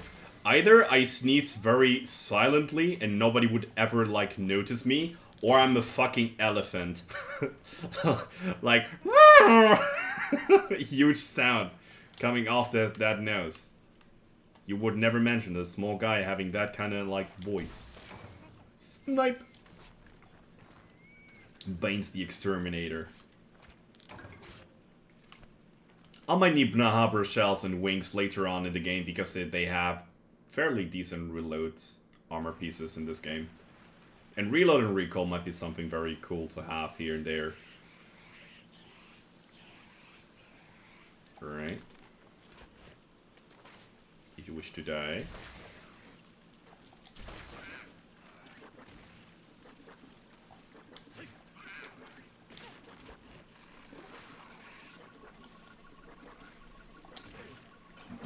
another trucker. Boy, I missed a shot because of you.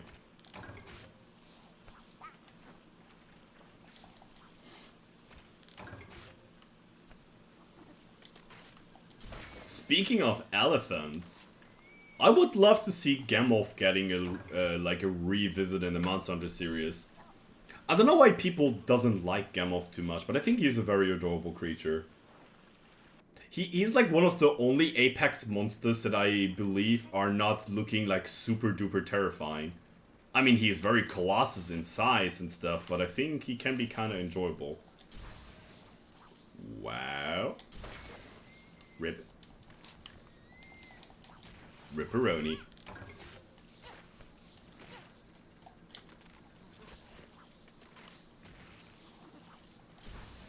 Wow. Wow, what? How did he... I think it was Cha-Cha this time.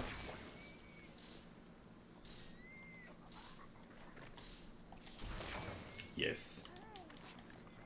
Get sniped.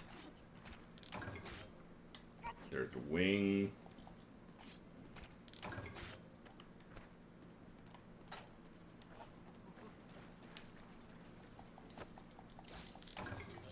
I have to see how many Benahabras I killed already. I need to capture a couple of, like, mining spots here too. And the Royal Rhinos too. Get some extra rewards, you know. Pellet 1, that's all what we need. Pellet is a very interesting shot type, and I think if you don't really know much about pellet gunning, a solo playthrough on bowguns might help you to understand more about pellet shots. Pellet shot overall is a very good thing to have for guns. They are highly underrated for a lot of community members that playing like not many guns. Gun mains probably say that pellet is the most suitable like ammo for solo playstyle. In old gen, of course. Gunning got way more deeper and like more complex later on in the game. But they also made it easier to understand certain mechanics like reload and recoil and all those things. Hey Burlesque, how's it going? Good to see you. Pemlet, yep. I mean, of course, it's an anti-multiplayer like shot type for sure, but it's really good for solo gameplay.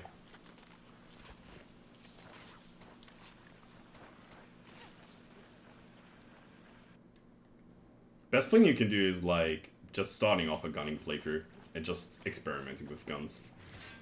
I would actually prefer to play portable third with guns only, or like light bow gun only. Or a heavy bow gun, depending what you like more or less. P3 has a very interesting gun meta, to be honest. Besides the very end game-ish thing, then it's just elemental rapid fire, but the progress is pretty cool. I bought a 3DS and I need to dig into this bad boy. You mean the LBG? 3DS? You mean like you play Tri or like Tri Ultimate? I assume for the 3DS.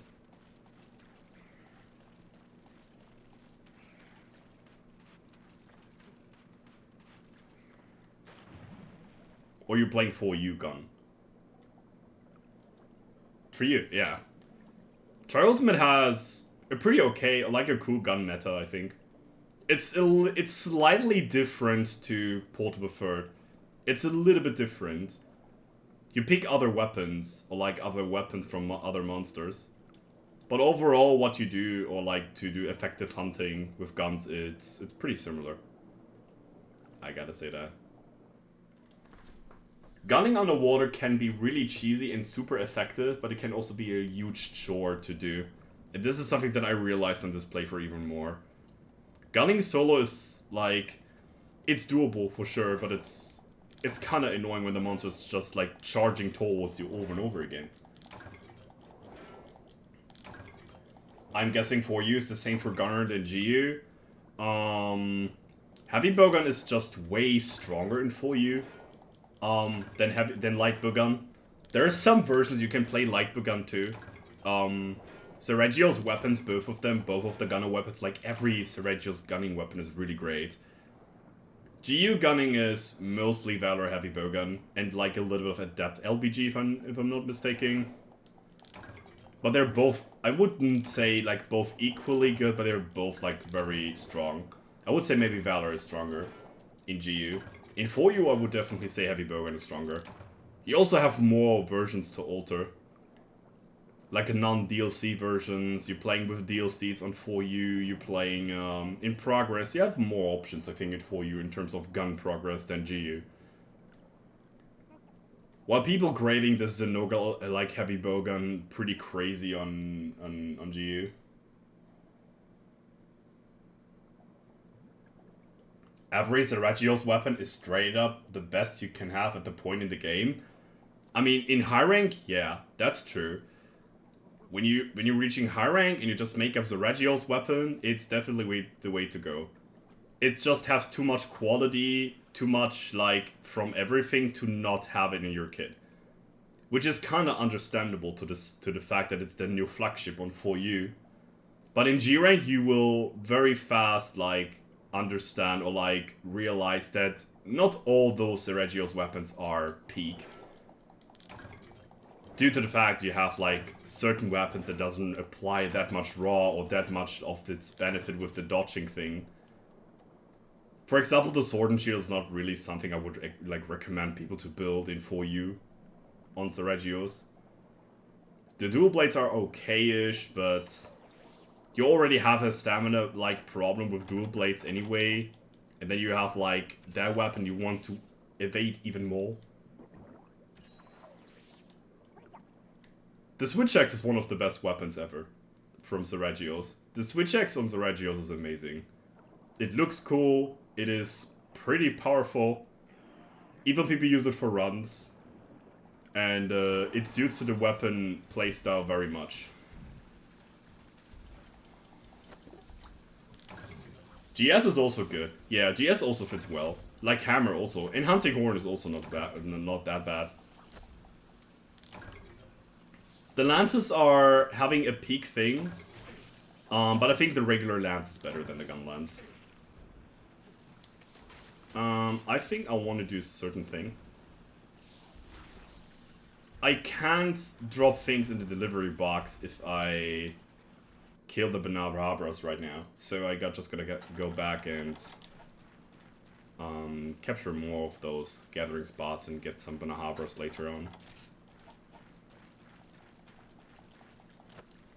It's kind of a shame what they did with Sergio's weapon in Sunbreak. They made his whole weapon gimmick just an armor skill, and then like hope that people get interested into that, and it's just not worth it at all. This is something I really love from Sergio's, that he has that he has weapons that have their own gimmick to it. Not only visually, they also have like a in-game thing that has impact with this evasion and rolling thing. This is something I hope they do also more in the future of Monster Hunter. Frontier did that a lot. Frontier has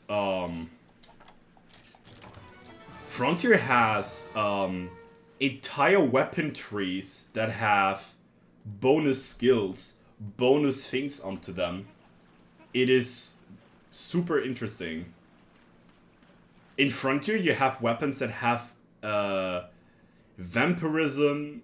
They have crit eye +5 in their like weapon. It's just wow. I wonder why you can jump here.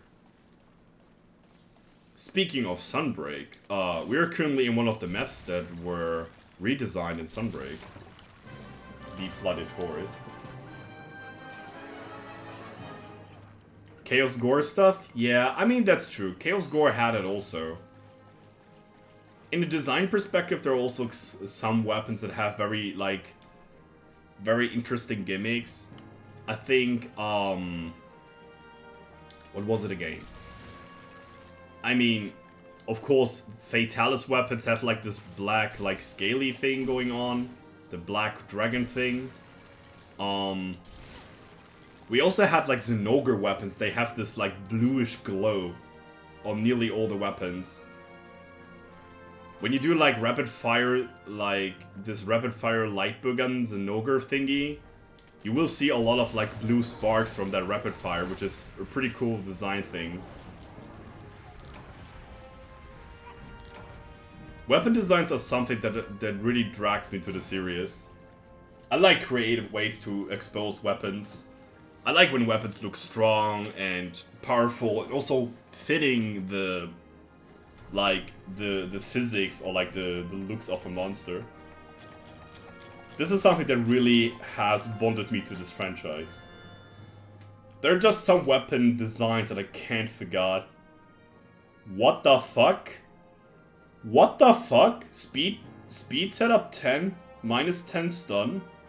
That is amazing. Fuck yeah. Alright. Let's go.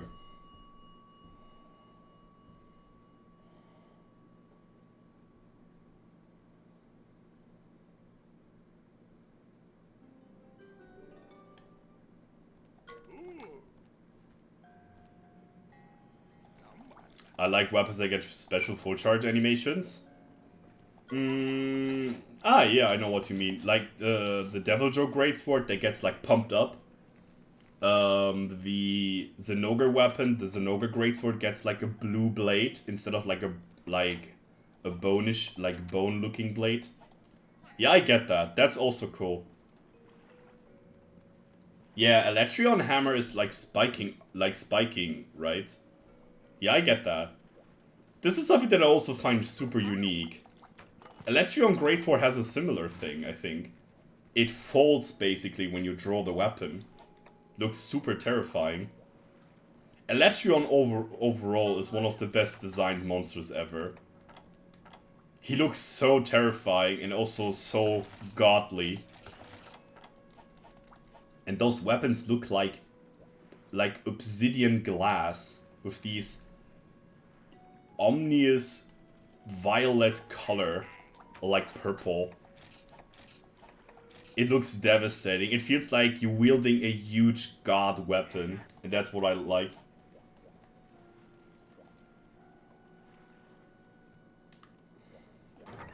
I was a little bit disappointed by the Morales weapon designs, by a lot of them. They just look like a huge sprinkling fire thing, and he doesn't really represent himself to be that fiery in the fight. I mean, he has these molten cores and stuff, but I think he could do more fiery attacks to represent him more devastating. I like Morales, don't get me wrong, but it's like, I think they could give him a little more of a character. I know he's a huge threat for the Tanzia, like, port, but I feel not, like, huge threatened, if that makes sense. If Gok Mazios was coming up to Dondorma, and you feel like, yeah, what is a Gok Mazios? What he would look like? And then you see this Colossus Black Dragon with these chunk of tar just spreading off his body and just laying everywhere, and they're exploding and shit like that. It's... wow. The LS and Lance are so freaking cool. The longsword looks like a huge fire beam, right? Like a fire-covered longsword. The Lance, it was this fire pillar, right? I mean, the weapon designs are cool, but it doesn't really represent how he fights. Like, he doesn't do like a pillar of fire. He has like 3 fire attacks. He has this like comet rain he does, which is kind of similar to Red Fatalis. He has this like huge fireball he can do. What does he have also? Yeah. When he moves, he has this like dropped meteor thing. Yeah, the Pillar of Fire is more of an Electrion move, yeah. Electrion's fireball's just huge. It's just huge. Fucking gigantic fireball of doom.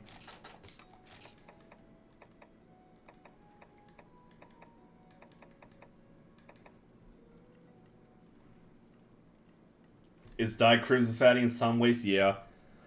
I know I know a lot of people like him a lot, and I do also. I think Morales was a cool monster that kind of like connects this entire game of Tri Ultimate together. You have a fight on ground combat and underwater.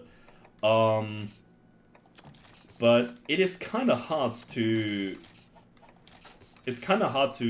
connect more with them than besides the story and the combat, for me personally. Gokmazios has amazing influence in Don Dorma. It has amazing the weapons are crazy and they kind of like represent what they be. I don't know why they have sleeping on the weapon. I don't really find that. I thought the first time I fought Gokmazios, I thought like, hey, this monster might have blast weapons since it's so much fire and explosions going on. And then I looked at the weapons and they're like all sleep. Then I was like, yeah, okay. Maybe the dual blades are fun to do. Was probably the first weapon that I bought from him. I want him back. I'm not sure if those like siege monster fights in the game are going to represent again. There's a huge problematic with those monsters, I believe, to fit them in a new franchise or like in a new game again. Since they're kind of bound to the law of certain games, like Morales to Tri Ultimate and Gokmazios to 4U, you know, stuff like that. I don't know the lore between Atoka and GU, to be honest, but I'm expecting that is something there. But for me, GU lore was so non-existing, I never really noticed it in any regard. So there you go. I wanted to fight the Jackass. GU has lore? Yeah, exactly. That was my exact response. It had lore? Where? And I didn't find it. I might also be stupid and don't hold yourself from saying there is actually lore in this game, Mr. Streamer. Don't put that one in wrong. But I didn't find a single piece of lore in the game. They wanted to make Burner a tourist attraction. That's a similar thing from Freedom Unite.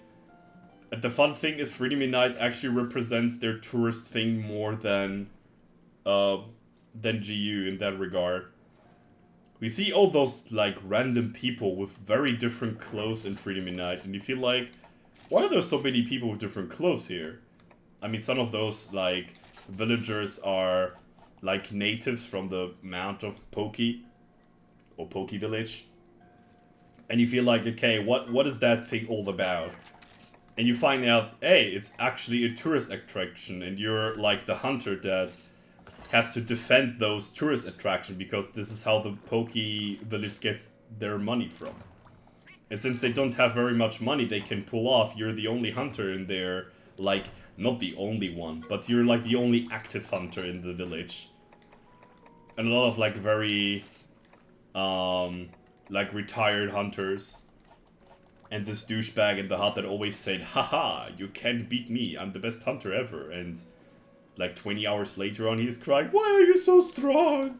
No! My honor! I fight Tikrax!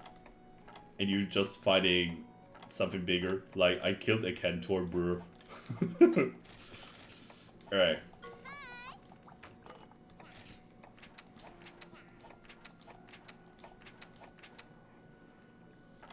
Chest and tail. Yeah. Ooh. Oh, can I buy Fartcasters, by the way? That would be lovely. From all the items existing in Monster Hunter, they don't give you Fartcasters. Ouchies.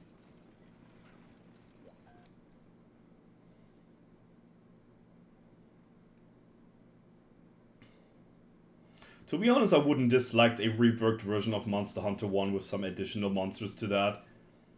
I would love to see a Monster Hunter game that basically rewinds the entire lore of Monster Hunter.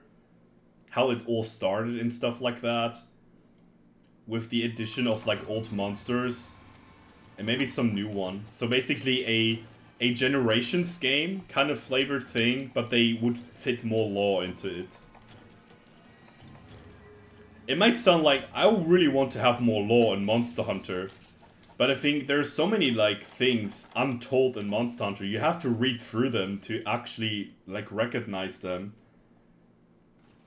They have a lot of good like art books and stuff about Monster Hunter and their lore, but they barely like release them to the public. It's just some text boxes from some villagers.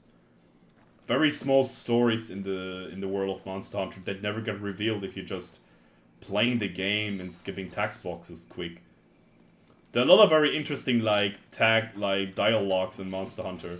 I mean, I gotta be honest. I think I skip a lot of like those chat boxes too. I found out when I played solo, and I play way more slower when I play for myself.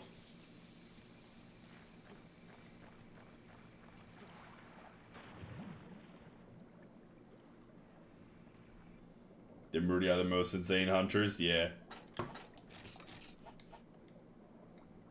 They give you sometimes cool advice, but once you surpass their, like, hunting rank, they're like, oh my god, why are you so good? Well, improvement takes time, and I took that time.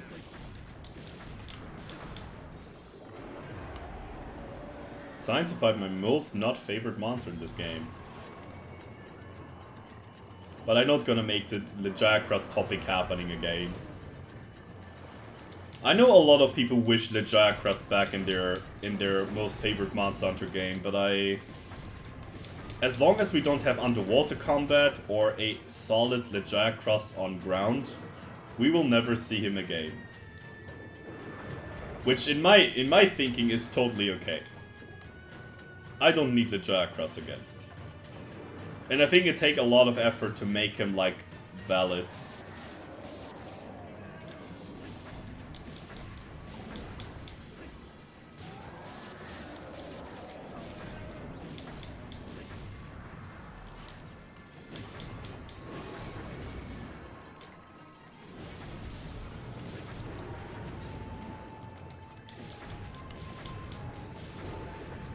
Okay. I can live with that. Doing tail whip tail slap all the time. If I'm lucky, he's gonna flinch. No.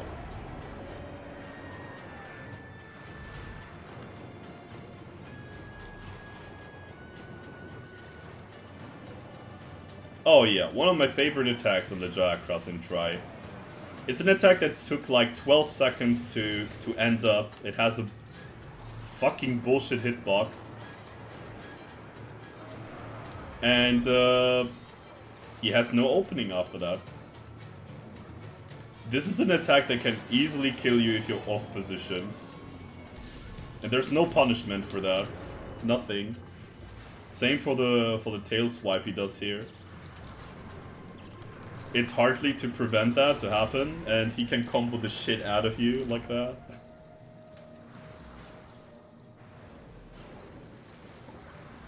I just hate Laggy. Laggy is so weird.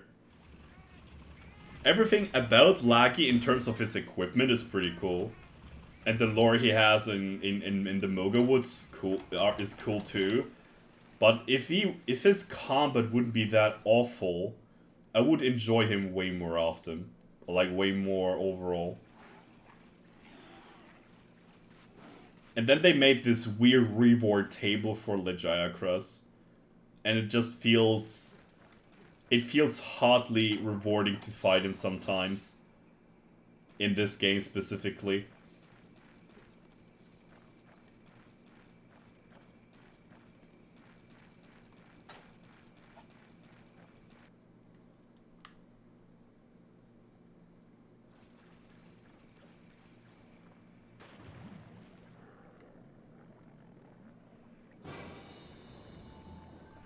Go away before I slice you apart.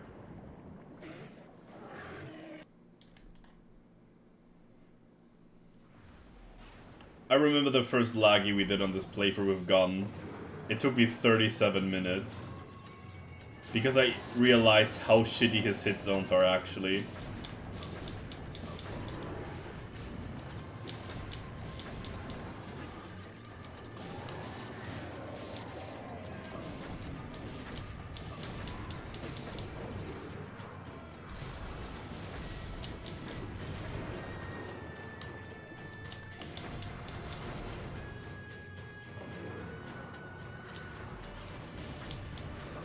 Oh, come on. No, he's gonna charge.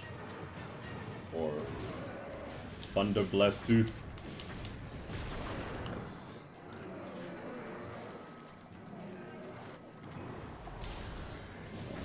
Two. I'm gonna attack the chest, that's bad. He's enraged.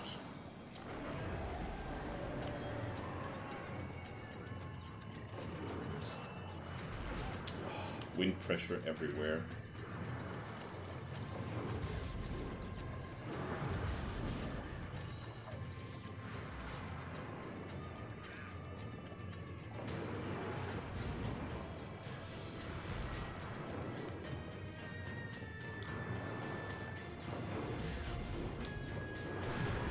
Oh my god. Fucking bear with me.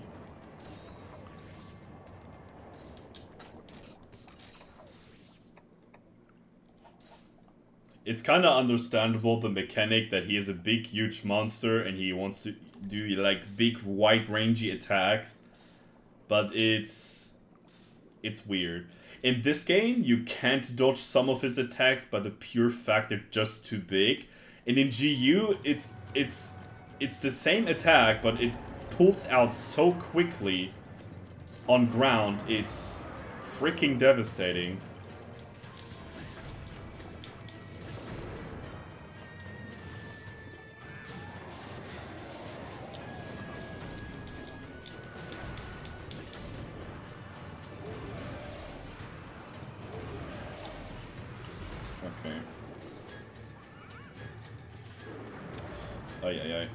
Okay.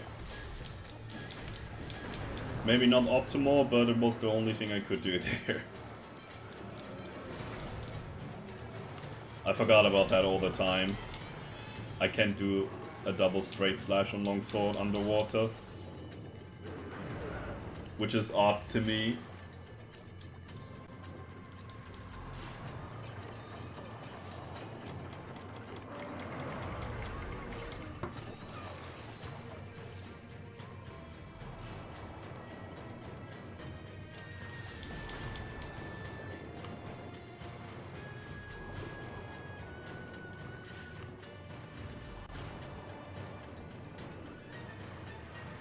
What the hell? That was basically like over the world without having any attack at the end of it.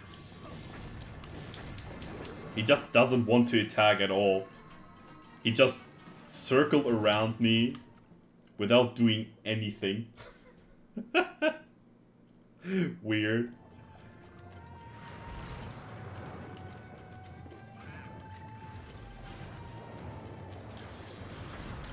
Come on, boy. Oh my god. Fucking ass.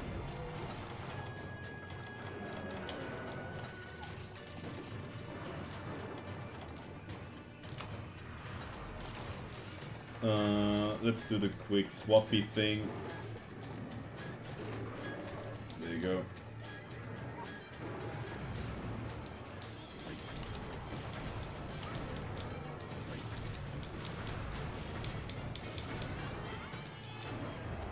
Enraged again?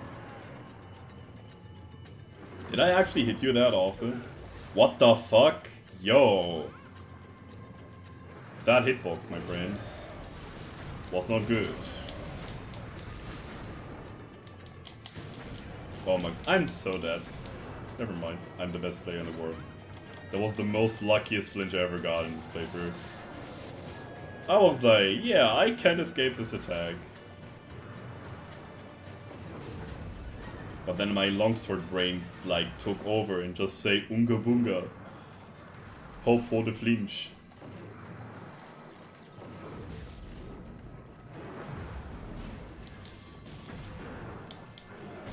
I'm kind of feared that he might be dead soon.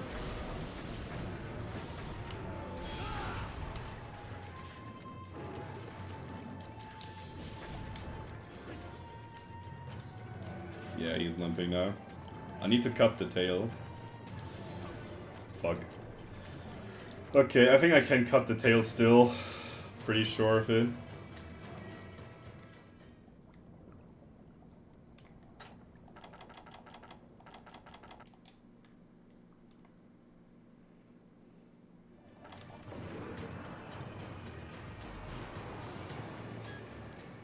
Okay, now it's gotta be the thing. I have to wait for an opening to attack the tail, but then we fight a monster that has literally no opening, besides 1 or 2 maybe.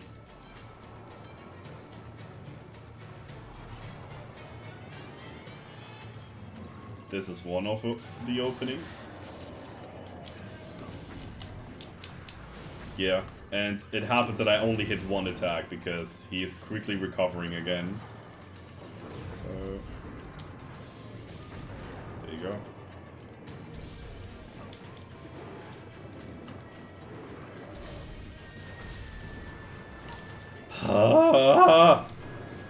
Fucking bullshit underwater combat.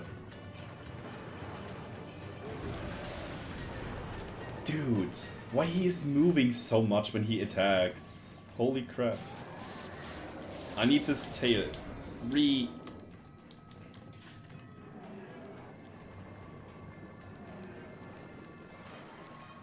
Okay. Oh, fuck yeah.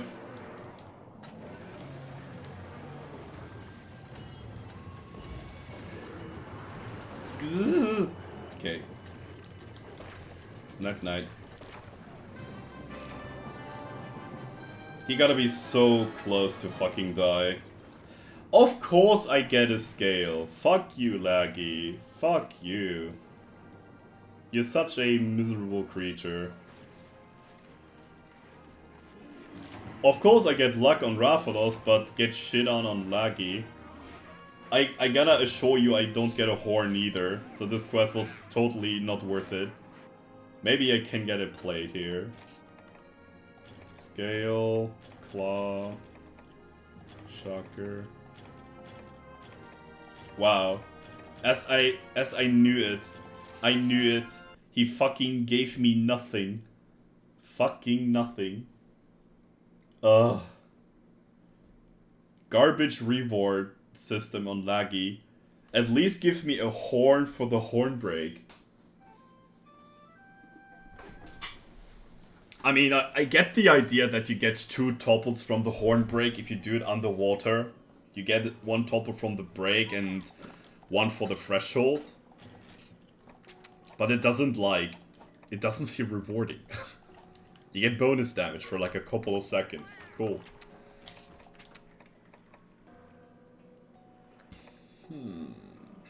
Sluggard. Sluggard.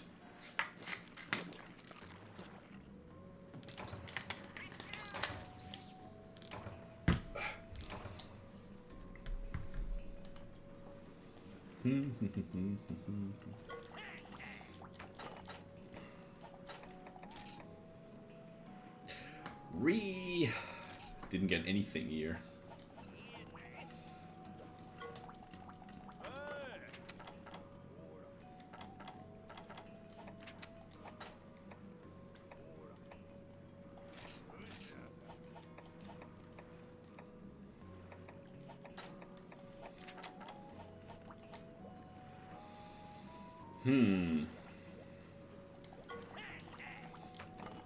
What do we need also?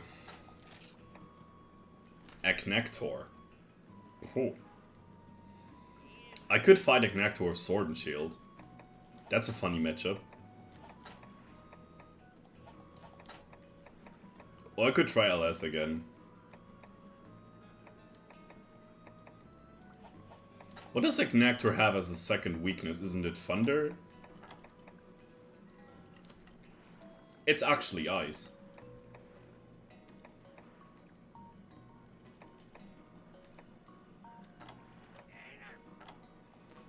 Let's find an Agnactor.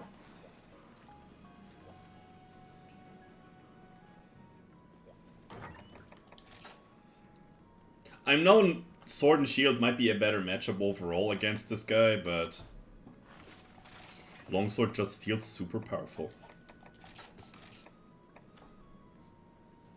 I think I'm gonna kill it. And I'm very sure that that Agnactor might definitely take a card or two. He is a pretty hard monster. Especially in this game.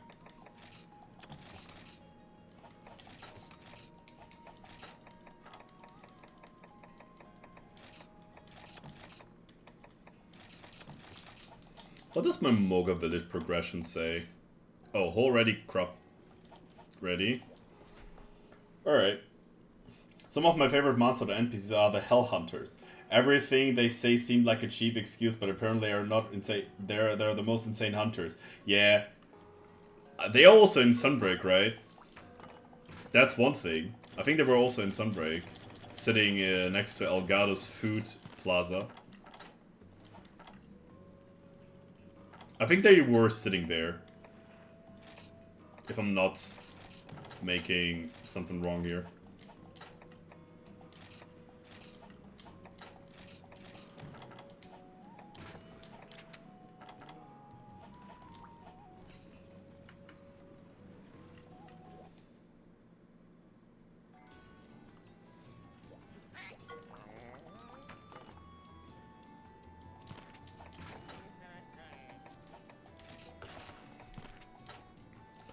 Alright, do we need more points, or what do we need actually?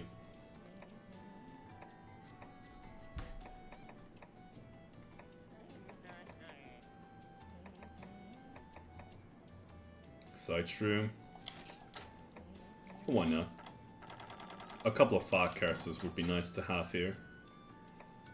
I can't raise stones, which is unfortunate.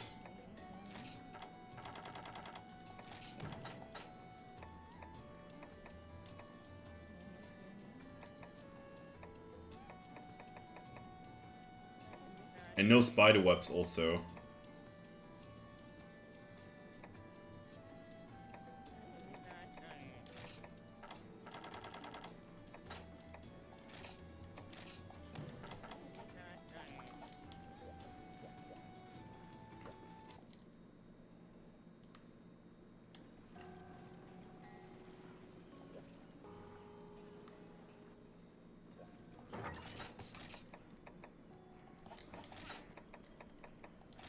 Thinking of Agnactor, we're finding him in the volcano.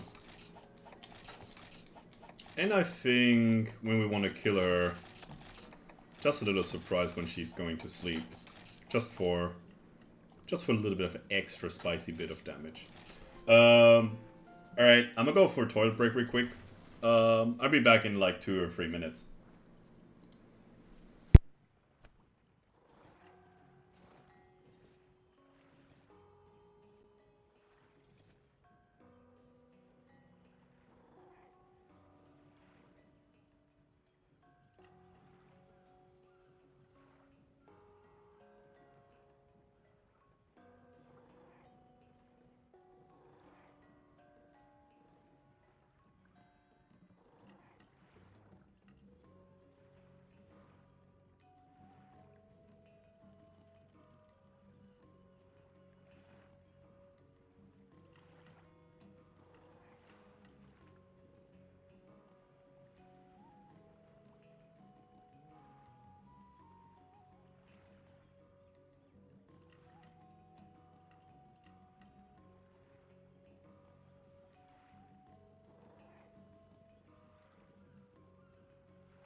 Welcome back. It's me. Right. Eknector it is. Yep.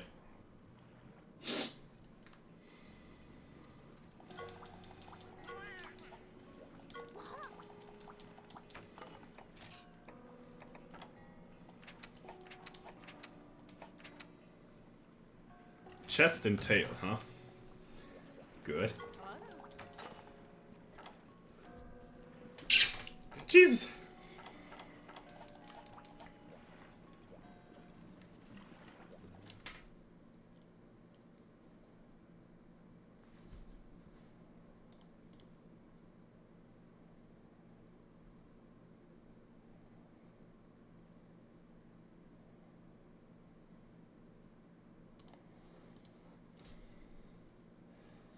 Do.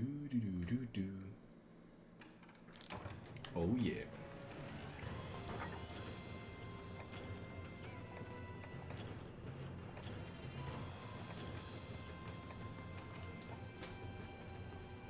Kind of funny they give you like a little hint what kind of elemental weakness the monster have in this treasure box. I think on Raffles they don't give you dragon ammo for sure. I think that would be a little bit too big for it, but Thunder is still pretty good. We could test out Thunder against Raffles, definitely, with an LBG. I don't know if Rapid Fire fire might be that great against Legiacrus.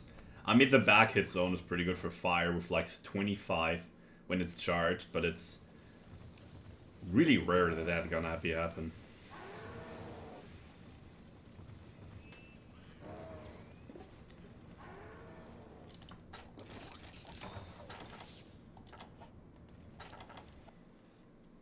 I don't know why I have flash bombs, but can't be hurt to have them. Okay, the first thing I'm gonna do here is taking on with these guys.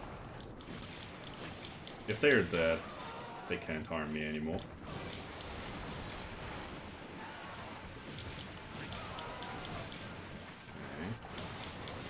Stepping away from the Acna.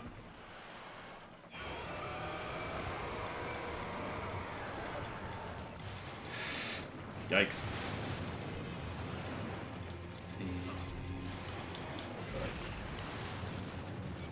Okay.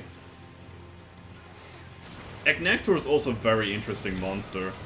I thought for the first place that Eknector will definitely come up to Monster Hunter Sunbreak again. But they highly disappointed me with this thing again. Since we have Oroctors in this game, but no Eknector. I mean, it's not late, and not too late for it. But, I thought Acna would come up earlier.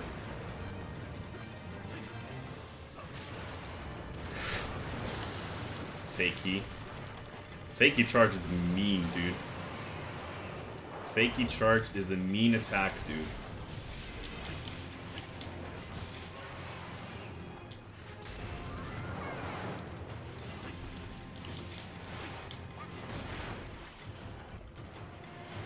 Body slam. Ugh! Okay. I kinda thought that this wasn't I can't even speak. I thought that range wasn't that big. 1, 2, 3, 4, 5, and ooh. Yeah, I expected that to happen. Roar. No roar? Okay.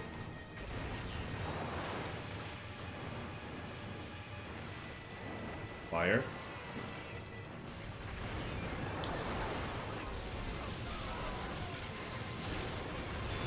Yes.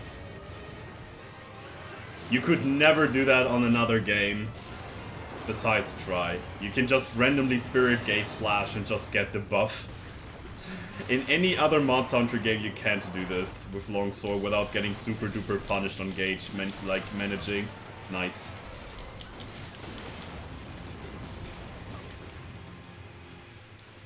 Okay. Oh, where is he? Okay. onslaught the spirit gauge again. I know it's just bouncing hits, but I have red gauge now, which is good. Now I need to find a good timing. Yeah. No, please no punish. Never punish. Thank you. I might need a speed sharpening set for this longsword. The sharpness is pretty bad on this one. So, 1, 2, and then go for the fast combo. I wanted to hit the hat and maybe hoping for a break, but I didn't hit it that often. A little bit of bad calculation here.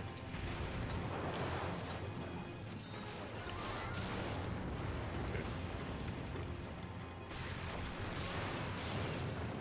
Oh no. Oh no. I don't like this attack at all. It is oddly terrifying. There you go. 3 hits on the tail, I assume.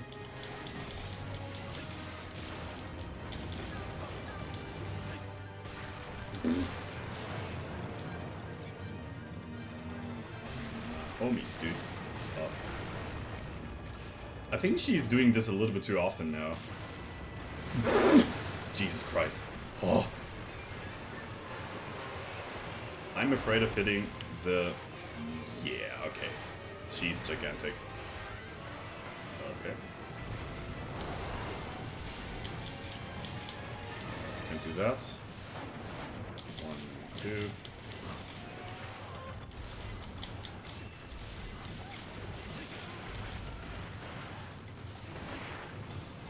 Oh god, that was a clunky dodge.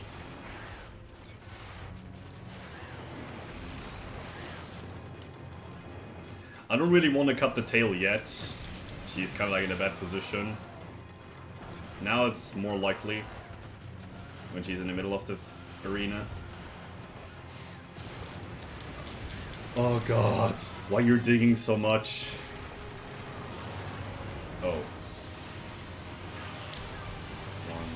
2, 2, 3, 4. Okay, just onslaught more hits. Ah, shit. Yeah, it's okay. We got two gauges here.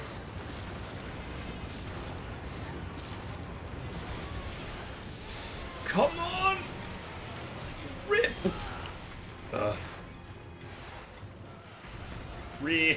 Okay. Leaving. Best timing, actually, for leave.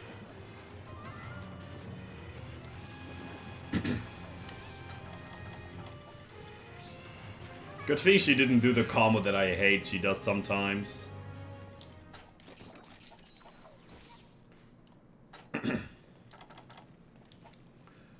She does this, like, tail swipe, bite thingy way more often, and if you get, like, caught in a corner with it, she can just body slam you, you can't do anything.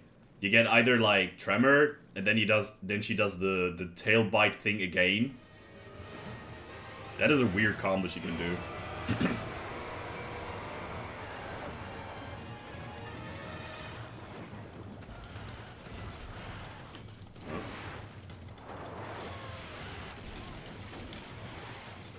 Getting hit by that. That's stupid.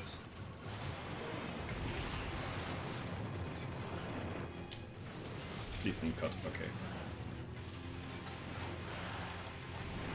Dude, they're everywhere, these fontaines. What the fuck? Holy shit.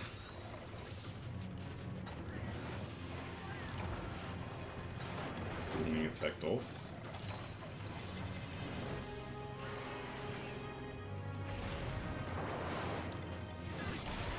Yes. Get fucked.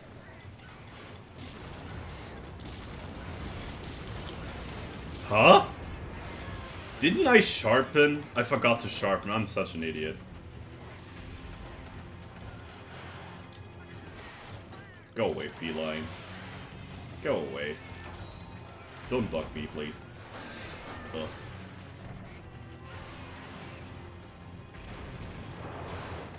Yo! Look at that booty.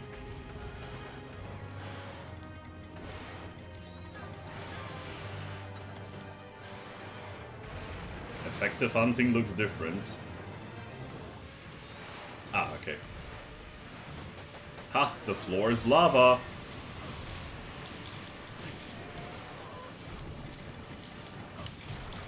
Yes. Broke the beak. That's nice.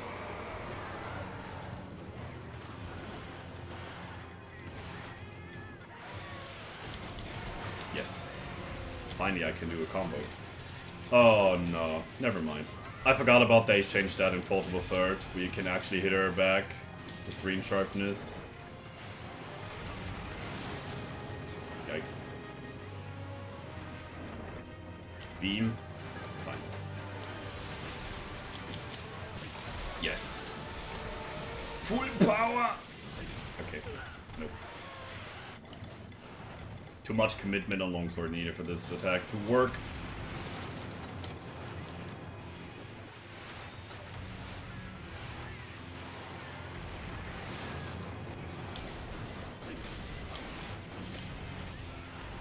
Wow.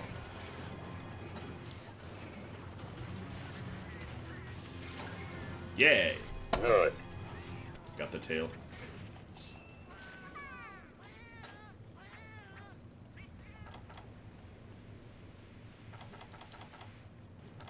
I think I'm gonna sharpen for safety here. I don't want to have the same thing happening to Rathalos earlier, where I just bounce off of sharpness and then get just cooked. It's so weird that the introducing subspecies, subquests, and try-back took them in Tri-Ultimate. Yeah. I think subquests are something from for the original series in most cases. I think they did it on 4U because people loved them actually. And they just reverted it because they wanted to have more nostalgic feelings to the people on 4U. I think that was maybe the plan for it. I personally love subquests. I never abused them really, but I think they're like a nice bonus doing on the quest. They also give you a little bit of a direction what to do in the fight. I mean, here they want you to cut off the tail and the chest. So basically what they say is, like the tail is like the safest spot to hit on Aknaktor. And the hat or like the chest is like the highest hit zone. So it's a little bit teaching you how to fight the monster, you know. This is something cool.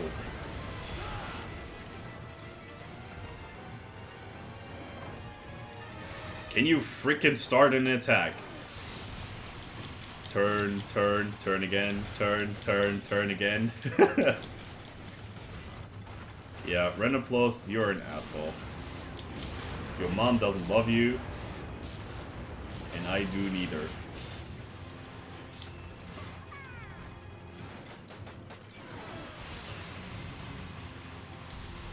One, two, yes, nice. And give me... No. Why you gotta do this all the time? Thanks.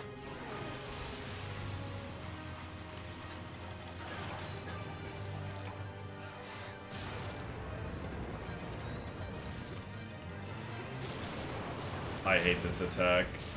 Yep. I just hate this attack.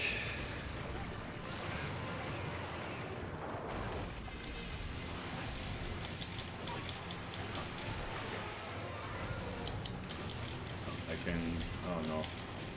I just go for the combo then.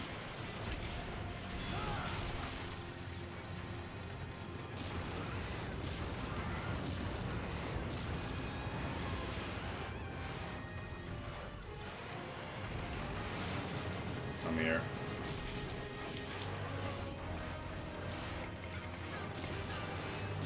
Yes.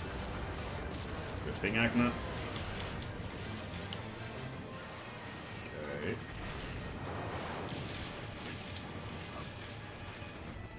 Is it just me, or does Agnactral look a little bit more detailed in this version? I think in Portable Third she doesn't look that detailed in terms of their, like magmat body parts. Yes. 1, 2, 1, 2, 3. And again. Unga Bunga! Longsword Unga Bunga. We love to see.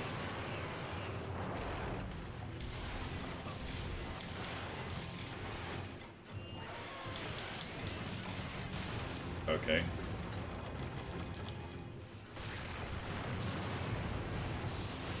Okay. Another thing you can do when she's doing this. Easy sharp.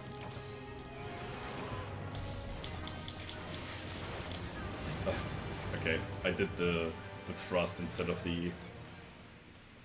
I think 6.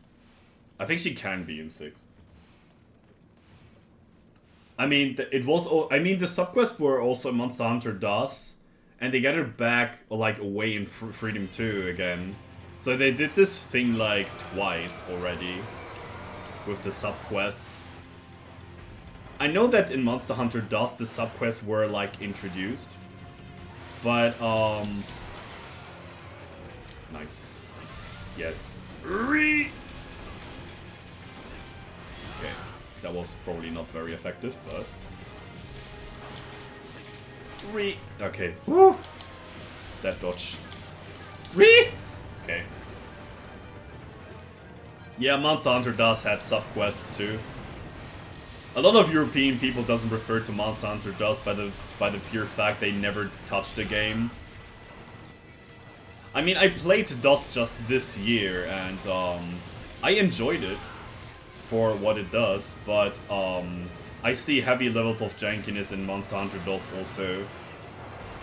I would love to play Monster Hunter DOS in multiplayer for sure, but I think I'm not gonna continue solo so far for now.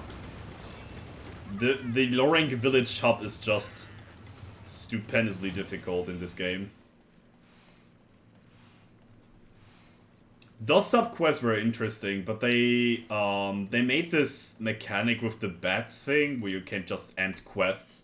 You have to go to your bat to end the quest, which is super odd to me. Subquests are... I think in Sunbreak we don't have subquests.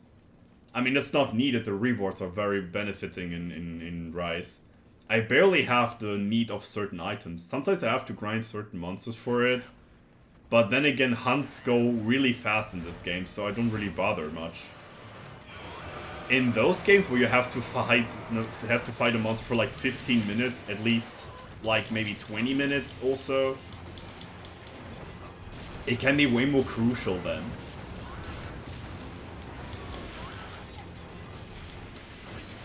Yeah, fuck.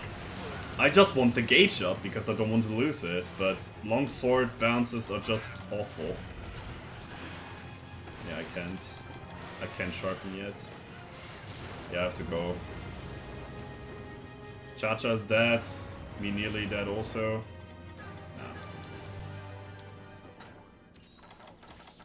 I think I forgot about the sharpen earlier.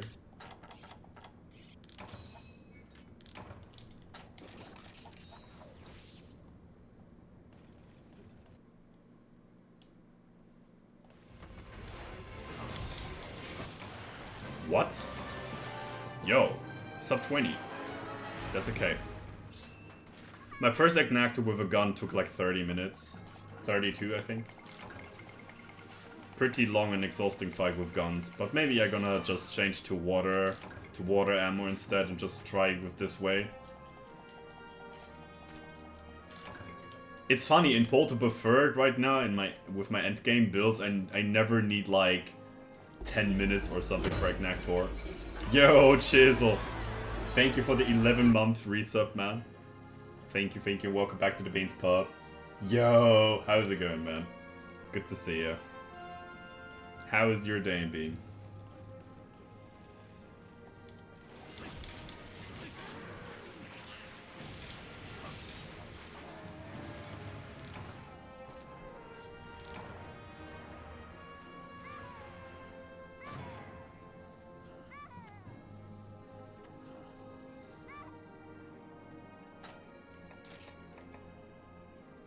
My day was great so far. I slept like a rock and now I'm getting coffee.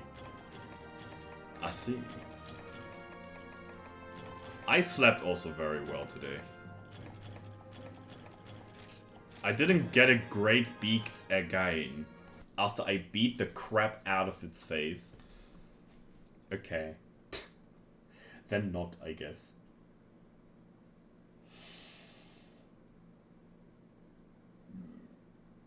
My sleep currently has been really great. It's kind of interesting. Like 2 weeks ago, I had a very like rough time emotionally in my life.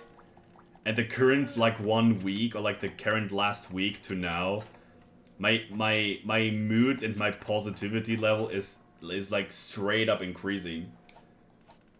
It is amazing.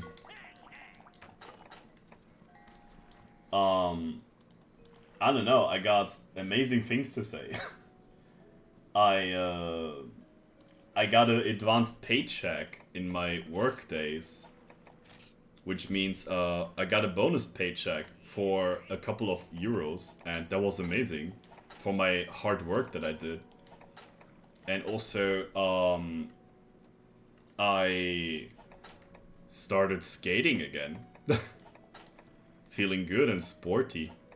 Very motivated to do a lot of things currently.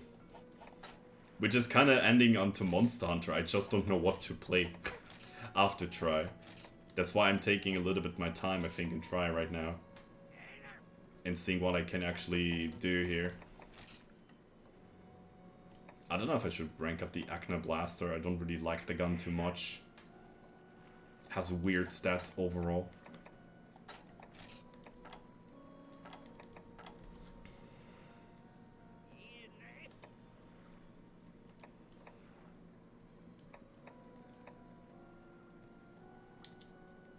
Raffling gun.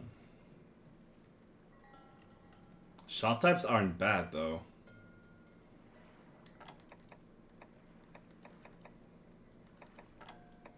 It's one of the barrels that I need to get, so pick that one up. Getting slowly but surely to my 100% completion on the guns here.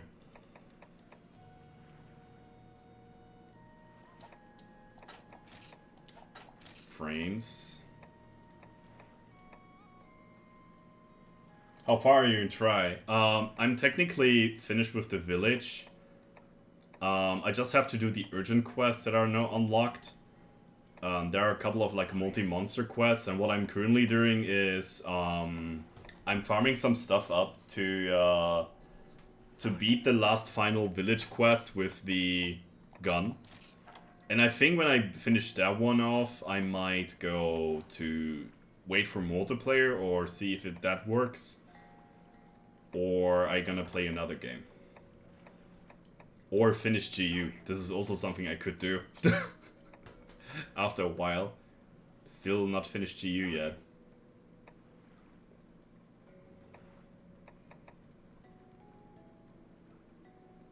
Do you have a new game in mind?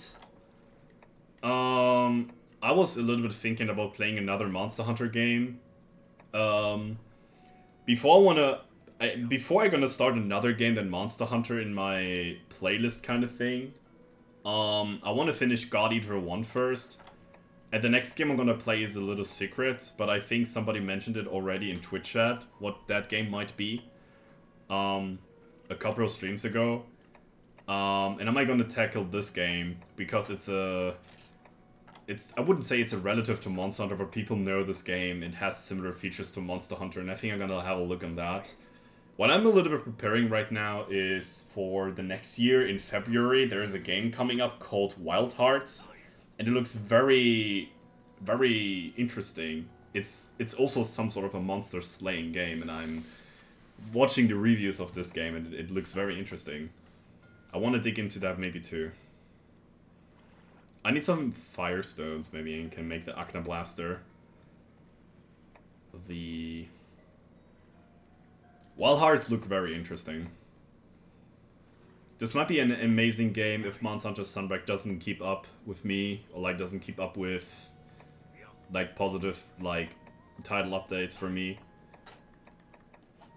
It's kind of sad maybe to say it straight away, but I think Monster Hunter Sunbreak kind of like ruined my feeling about New Gen Monster Hunter right now, which is a little of a thing. I might maybe overdoing it or like overtaking it here a bit, or taking it like maybe too emotionally, but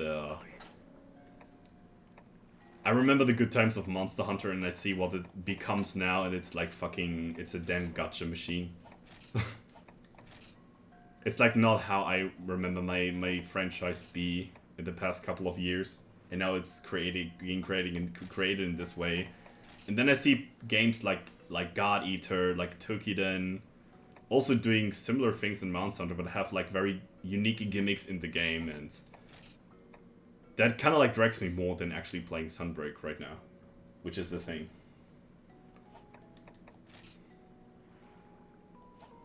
I think I'm gonna do a little of gathering here.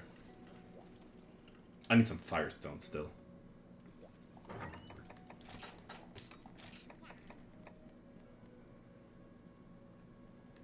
Wild Hearts looks very interesting.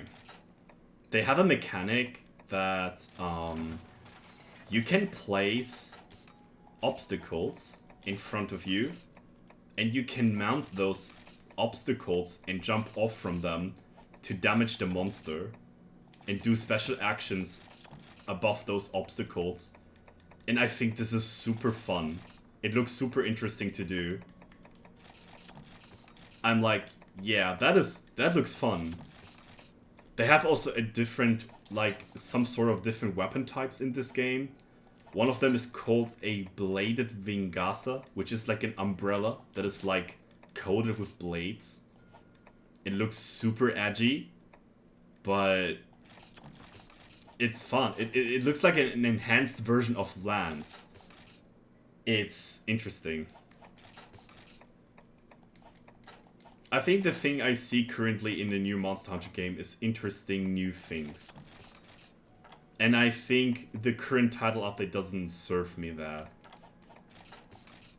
I already seen an Espinas that does a one-shot, like, fireball that kills everybody. I already seen it. It's just, like, a converted version again from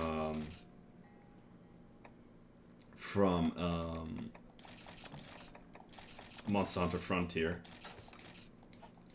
I know I said back in the day I want to see a lot of like Frontier unique gimmicks in the new Monster Hunter game, but seeing it like just reverted from left to right is just not the right thing. What I meant with that. I'm not speaking about the generic thing they did in Frontier. I was speaking more about the creativity they influenced in Frontier, instead of the like that train they are going currently now. Yeah, Wildheart looks really cool. The monsters doesn't have a really creative name. They call them like I think there is a monster called Rage Tail. It's like a huge rat that has a they look always like, those monsters look a little bit like flower mutants. Very interesting.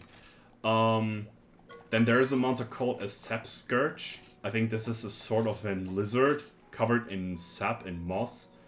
And the biggest monster they have introduced is, for the demo or like for the E3 trailer, was... what is it called again? The King Tusk, which is a huge boar, like Buldro, but gigantic. You can maybe say on steroids.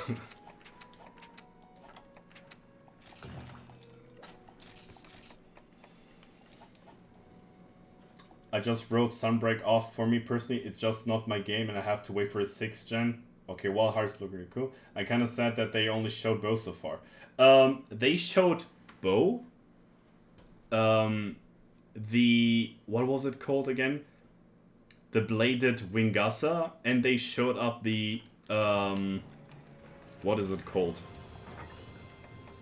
I think Shorten Naginata, which is like a longsword, but shorter and way quicker. It looks like a longsword, but way shorter, and it has a similar moveset to Sword and Shield, and it does this counter mechanic very often, but it does it more rapidly.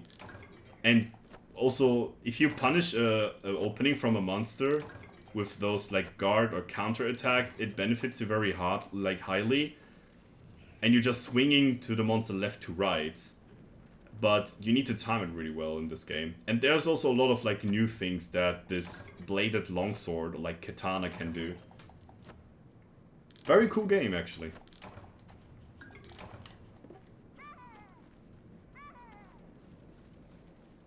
I'm think I'm not gonna play the demo of this game. If it's coming out. I mean, I'm not sure if people are interested into watching this. I'm interested into playing this for sure, but I don't know if I want to get a demo out and want to play it like that. Maybe I want to keep it in and treat it like the Monster Hunter games I treat with. Wait, did you see the other weapons on YouTube? They did it on the E3 demo. I think there were like test players together hunting a king tusk, and they're trying to beat it, and they were successfully. But I think they did really poorly. Even I have seen the weak spots of this monster already. They're kind of obvious. They're like glowing reddish things, or like what is it called? Like this monster has like gem parts on its body. And when you hit it, your weapon is stucking into that a little bit, like in Monster Hunter.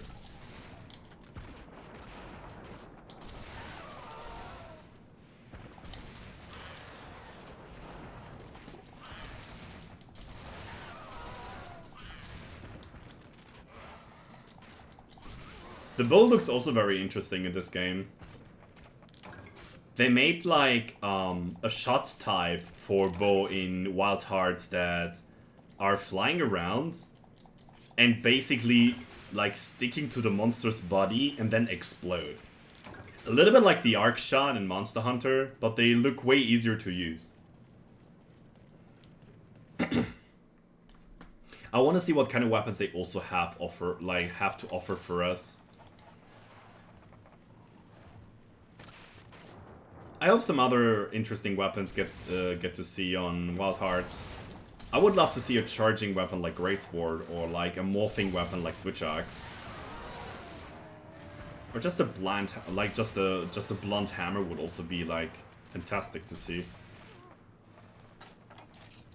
I mean, the cool thing is it's another like developer studio that does that game, and maybe it's good to see like another game being developed by not Capcom, and see how they will do those games. Or they end up as a poorly copy of Monster Hunter. That's always something that I'm very interested of, how other like developers will do things in Monster Hunt simulation games, if you can say it like that way. You look really sharp. Yo, Azikai, thank you for the follow. I appreciate it. If you have any questions about Monster Hunter or my person, you can type in chat. So otherwise, I wish you fun on gaming, lurking, or chatting, whatever you desire. And thank you, and welcome to the Bainable family. It's kind of fairly interesting. These new features seeing in games like that. Then I look at that and say, hey, that would be something that Monster Hunter could do also. Maybe in a different way, but it would be possible. Competition is very needed in the Monster Hunter genre, yeah. I would love to see some heavy, like a heavy rivalry on Monster Hunter to another game. I want to see if Capcom really gets a threat from someone else. Right now it feels like they can basically pull out everything in Monster Hunter and people are just like much-brained and buy it, regardless what they offer. Like, we are currently now in a state that they sell DLC weapons for real money, while they have promised to the community that they want to do free DLC updates that everybody can like have a grab for. They just have to download it. But now it's ending up like that. I mean, of course, the big DLC like Sunbreak you have to pay for. I mean, that's a certain way understandable. It's a huge like expansion. But it's fairly different if you have a like huge extension coming out with just a title update for your game, like basically a patch.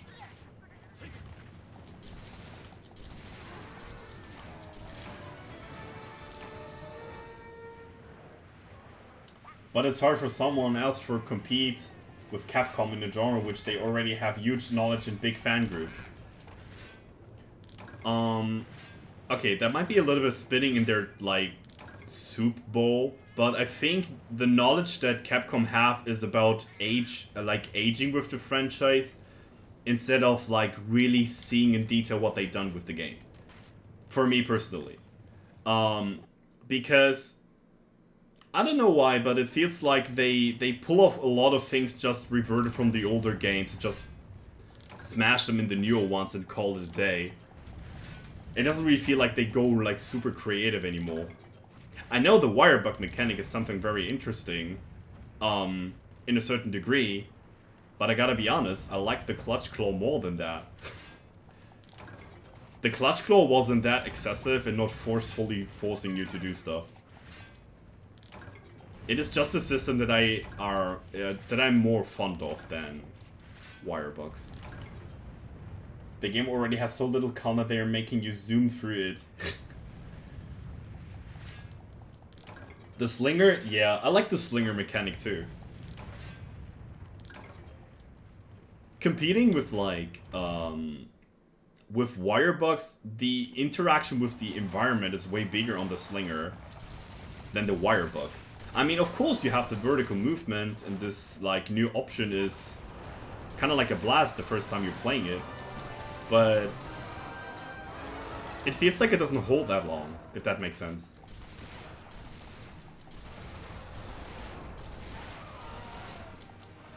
I mean, it took me like 2 or 3 weeks straight up playing Monster Hunter Rise or Sunbreak to finish the game in one way. In another way, it's also like getting exhausted or like getting annoyed by the wire bug mechanic. I don't really want to hate speeching Sunbreak here, or Rise, neither. If you like it, it's totally fine, but I'm just not feeling really fond of that.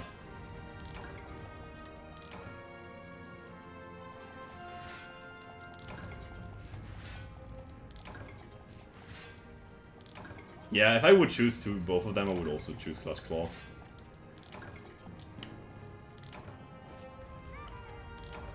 I'm kind of sad what they did with mounting. I actually liked mounting. It might sound stupid, but I like mounting. It's a little bit of a like little brief moment you can use in a fight that you feel like superior to the monster because you're like on its back and just stepping your hunting knife into this. Which makes the entire thing of like the hunting knife very interesting. You barely see the hunter use it in any other way besides carving. And then you see the first time your hunter stick up the knife and just ram it into the monster's back and just bring it down. I think that was a mechanic that I really liked. But then they have done the wire bug mechanic where the entire like hunting knife thing that is a personal gift from the guild, or like a personal gift to every hunter in the series. Every hunter has their own knife, basically. I mean, without this knife, you couldn't do what you want to do, you know?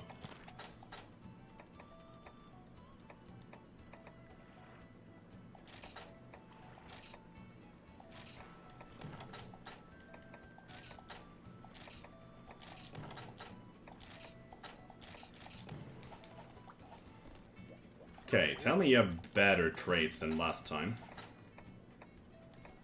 You have shitty traits as always.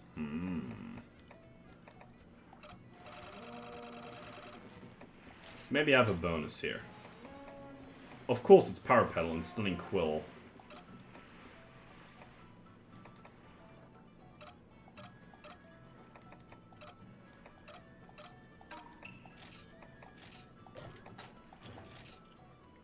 The writing feels over the top for me. Since Rise started, I always avoided to write mods and I just let the others do it. Yeah. I mean, now you have this thing when you get this wire bug state, you can just attack the monster like furiously and you don't connect to the wyvern rite at all. But in another way, the wyvern rite is happening so massively often in this game. You just get thrown at it like so often. It's a shame not to use it sometimes.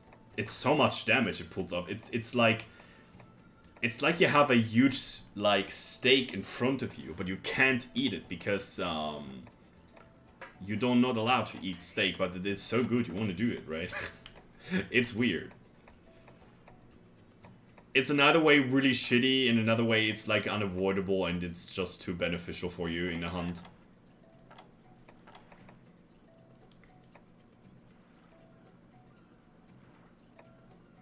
I think I need even more firestones. But I can also go for the fast route here. I can also go for the fast route.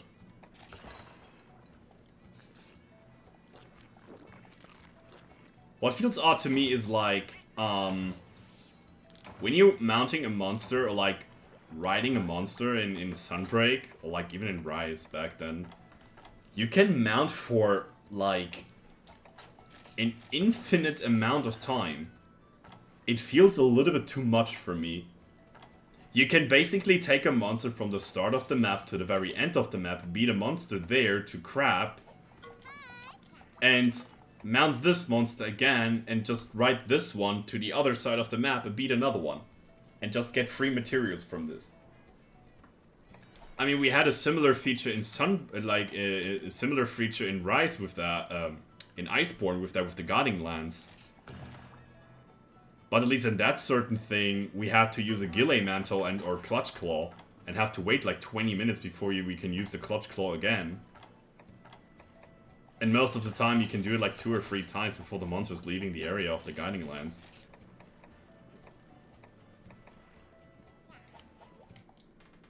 It's basically force you so sincerely rarely have a quest where no other monsters show up to give to you. The worst thing is that you sometimes do it twice and sometimes even 3 in a row. Yeah, I get that. I'm also not very, like, enjoying it overall. Some people really like Wyvern riding. The upper feeling above a monster, but I think it's just way too crazy in my head.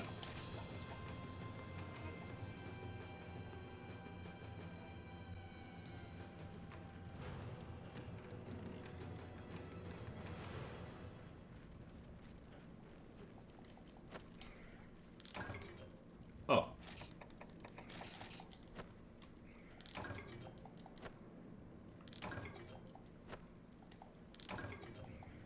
I got a lot of rare scarab the last time I was here, and this time it feels also like that. Stupid insect husk. My most accursed item in this game. In all the games. The insect husk.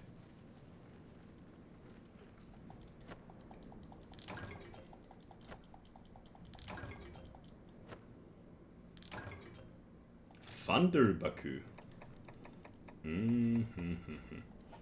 Didn't I have heat cancel on this set? Fuck. No heat cancel. I have to go fast this time.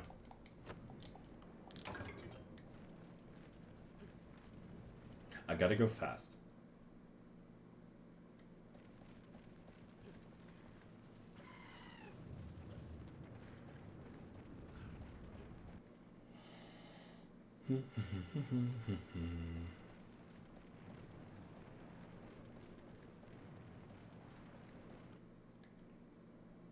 It's a pretty rare spot, but sometimes you can get firestones here too, but it seems like it doesn't spawn anymore.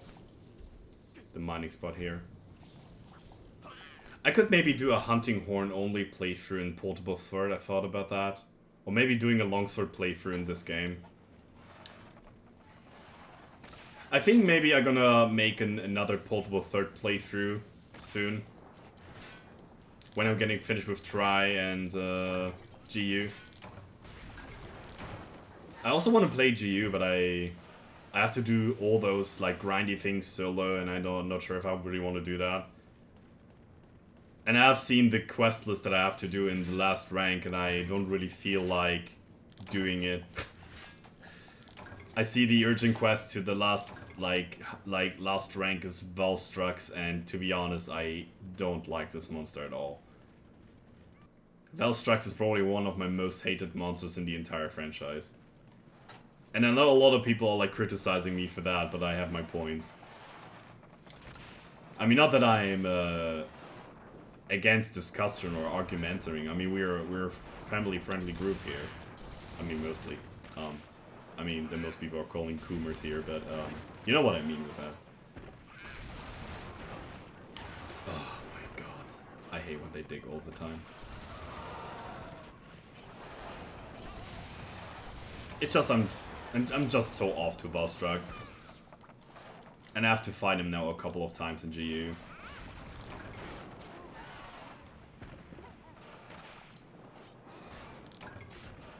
Monster Bro now.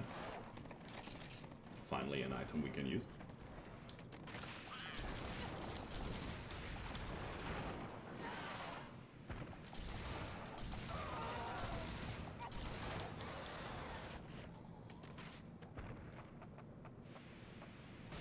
Ah. I knew he would come up underneath me.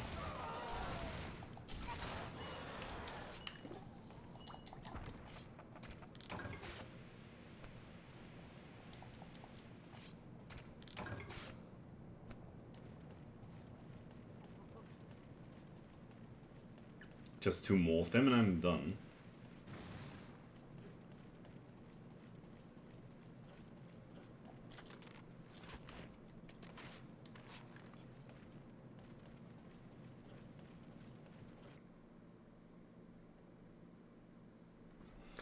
To be honest, I thought I fantasized a little bit about making a playthrough on Frontier with Longsword, because I actually like Frontier Longsword a lot.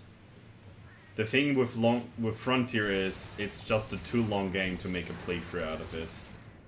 And I actually have no idea when the playthrough have to stop. I don't know if it's like Zenith rank or it's like before Zenith rank. I can't really say. It's hard for me to like see an ending to Frontier.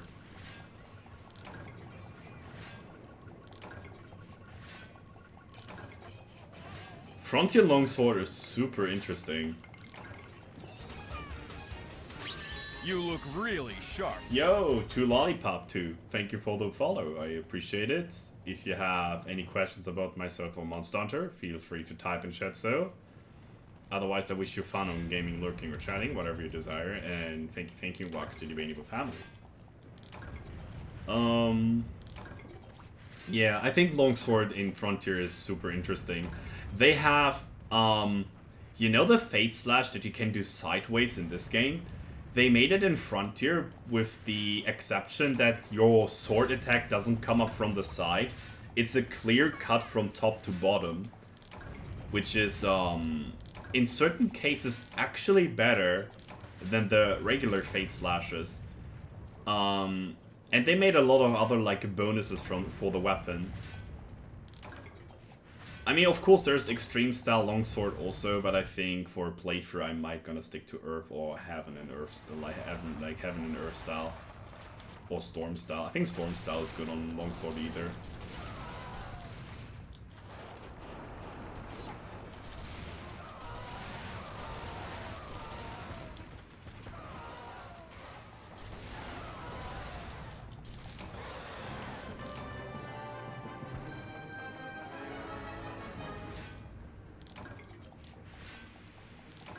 It's weird.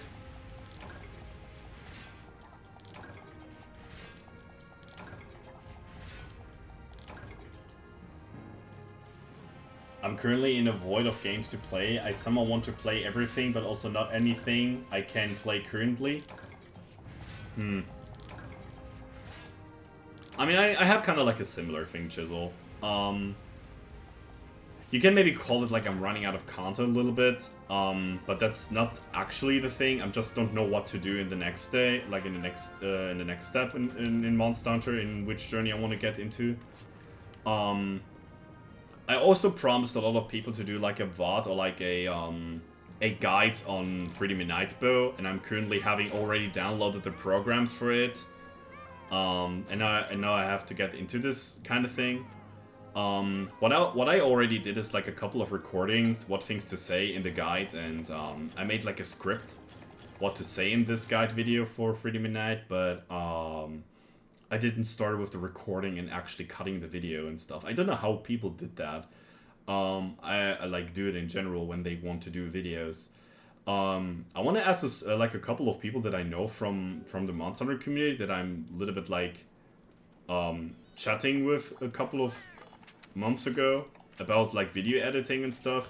I want to ask them out like how they do that, because I want to get I want to dig into this, and I want to get like let's say like an easy access thing to just get into that and learn it quickly, so I can also stream and to do content in videos like that. I don't want to lose this entire, like, I just gotta sit here and stream, and bowl in around, entirely. I also want to do, like, something to maybe spread out also some things for YouTube. I gotta say my YouTube is not very that interesting, unless people really like VODs to watch. It's basically a library. A library from the things that we already did in the Monster Hunter franchise.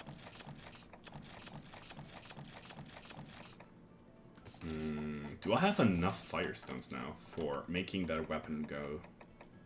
I have 5 of them. Should be enough.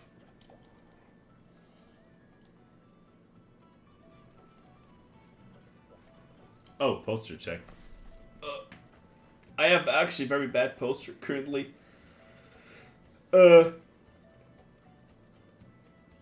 My back hurts a little bit because I was skating a couple of days ago. I think I want to go skating too. Maybe even today. Maybe after the first part of the stream I'm gonna go for a bit of food. Maybe want to play again on the nighttime for on 8 o'clock or something.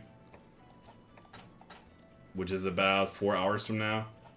But then again going for the nighttime.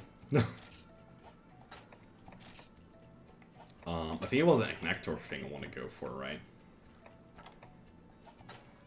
Was it a stock? I have seen this stock being used like fairly often, but I don't know for which kind of purpose. Small reload boost, a double slot. Flaming 4 is super interesting, to be honest. Pedal level 2 can be also very good. I mean, technically speaking, to the Poison Stinger, it's way off because it doesn't give you the same thing for Pedal level 1 either.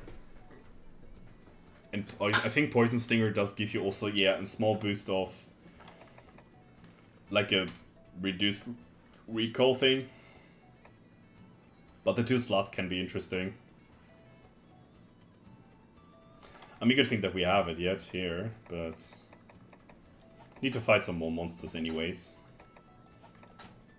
I think let's finish the first part of the stream with a Rathalos fight.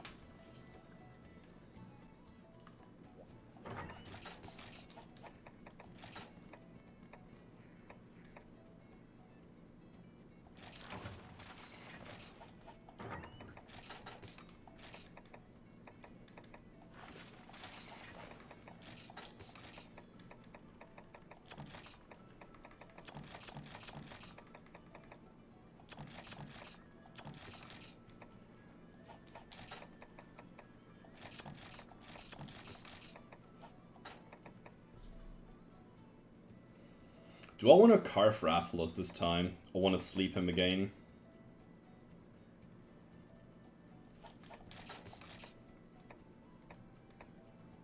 Nah, that's fine. Just kill this bugger.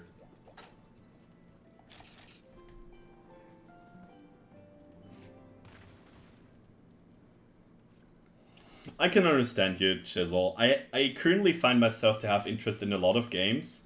Especially like older games, and I dig into them in like 2 or 3 hours. And then I get like heavily bored because I already experienced them. And the opposite thing that I have also as a streamer is I would love to play some other games that I played already on stream. Or like did the playthroughs on stream. But I don't want to have people miss something in terms of the VODs that I do. I could record the things that I do offline and just post them on YouTube. But then again, I don't know if that's the best way to do it, to be honest. I don't want to be the guy that has like different parts of their playthroughs separated between YouTube and Twitch. It sounds stupid for me to do that. I would be really I mean, I would feel like very weird as a viewer if somebody would like load up things off stream about a online or like about a playthrough that I watched on him, you know? Like, hey, we streamed part 1 to 5 on stream, and part 6 and 7 was offline, and then the commentary level is also very different. I think live commentary is something that people like the most about Twitch, overall. And since the most of my VODs, or like, the entirety of my VODs is me speaking to Twitch chat and myself being in a monologue, and sometimes people are popping off and joining the topic and saying something about it, and it happens that a monologue turns to a dialogue, and me having an audience to talk with. This is interesting for me.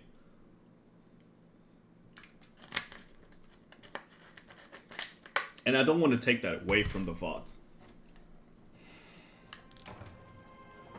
What can I do solo is doing like recordings for the bow video solo. I think there's a couple of things I want to show up for sure. That I don't have to show up on Twitch. Because I want to fit them in my YouTube video.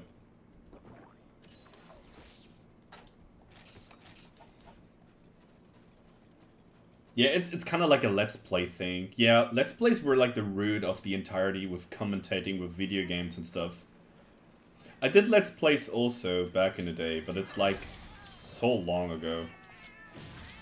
I did like Hearthstone Let's Plays, which is nothing really you can Let's Play, but I basically Let's Played my journey to Legend rank back in the day.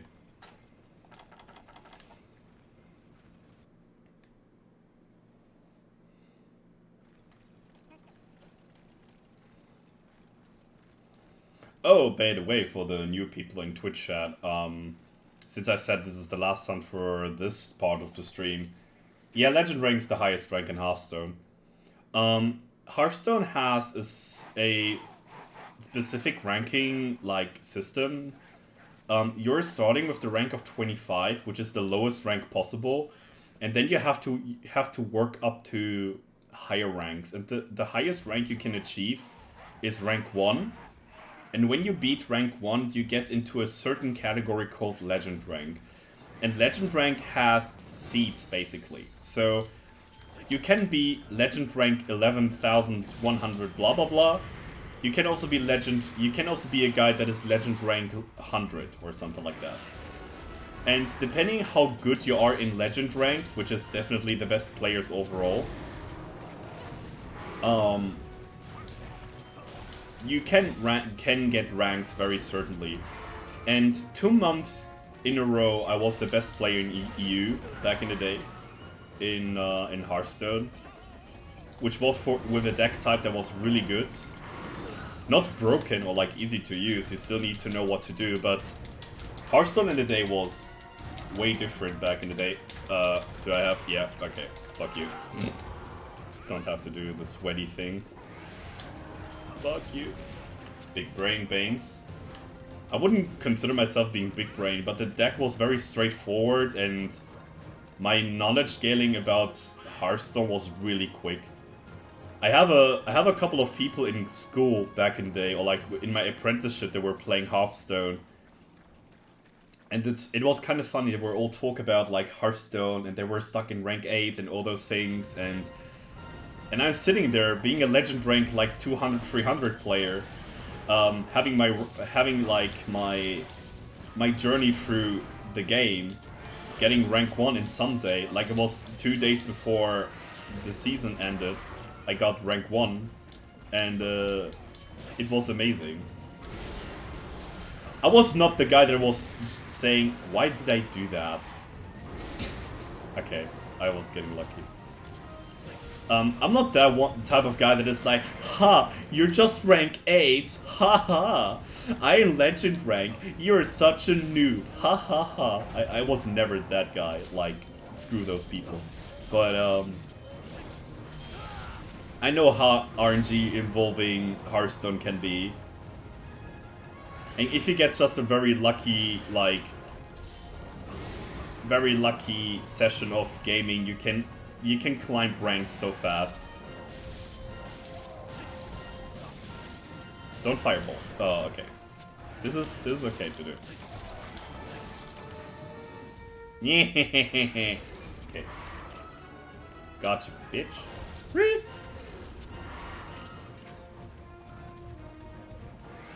Yeah, it doesn't go down that fast.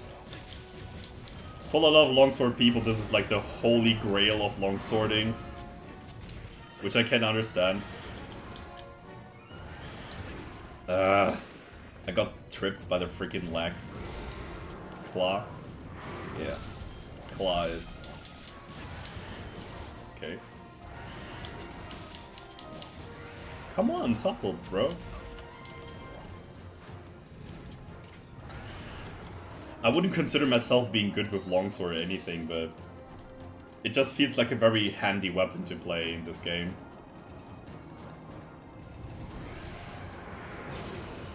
Yeah, Hearthstone was a good time for me. It was probably my most successful career that I have as a esport kind of like guy back in the day.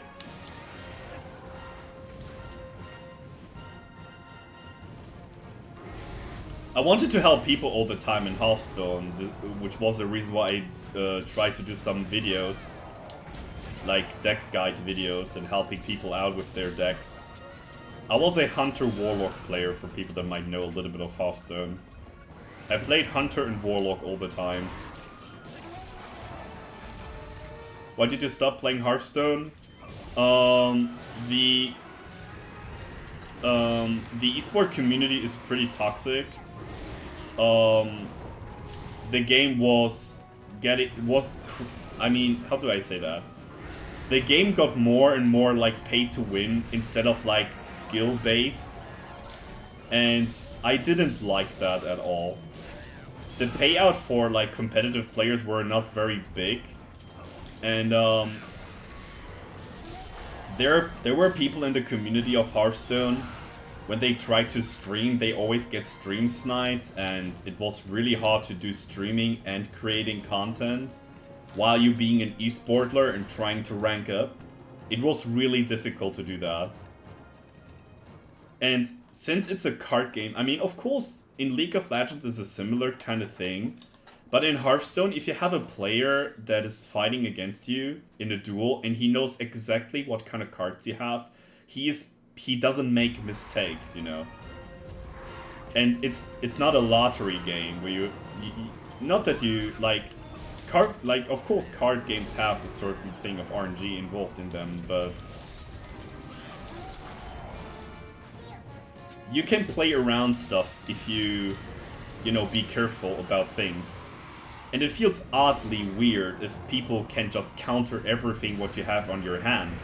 And you feel like, why does this guy play so well? Like, absurdly well. Like, he read my cards, like everything. It's kind of hard to explain, but it's the same thing when you're fighting a monster that exactly knows how you dodge, or like when to dodge. And this monster can do fakey runs and stuff like that. Like, it can fake attacks and stuff. So it exactly knows how to fight you.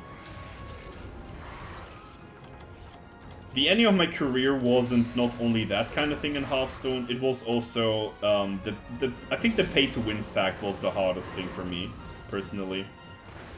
Don't charge, yeah. Yep, that's the reason why you never go to a wall against a monster fight. They just bash you towards there over and over. Yeah, he's a dick. That is another thing that I don't... That's one thing I don't like about Rathalos. The wind pressure is just way too crazy. The only thing he caught me was this stupid wind pressure from the attack he just did. Fun fact about the sub-quest, you get like bonus items in the chest box. Can use them for greater good. The pay-to-win aspect in Hearthstone was way too heavy. And if you don't have like a company that is like basically giving you the money to buy the new packs and expansions, you will run out of cards very quickly. it doesn't took like 2 hours when the season is starting. The people were already separated across the board of the ranks. I mean, of course, you see also very often the same people in the higher ranks in Hearthstone, but sometimes you see people you never have seen before in Hearthstone, and it's like, okay, who is this player? Like, he plays freaking good. And you kind of like see there are like some internet sites that show like the Smurf accounts on some people, and you're checking all of those accounts, and it's like, okay, that's weird. And then I got into a forum where other esport people were there and typed like, do you know the player, like, let's call him Mikey. Like, do you know the player Mikey? He's a freaking god in this game. And it's like, yeah, Mikey is not a good player, he's a stream sniper. Oh, cool. He's that guy. Okay. Yeah, basically, if I fight against Mikey, I just go off the game. I just don't want to fight him, since he's stream sniping all the time. Basically, in a high rank, because of stream sniping, is poor.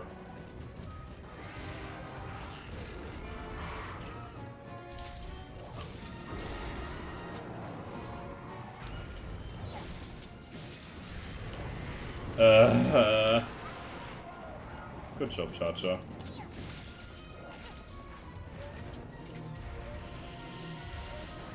No! Doesn't work.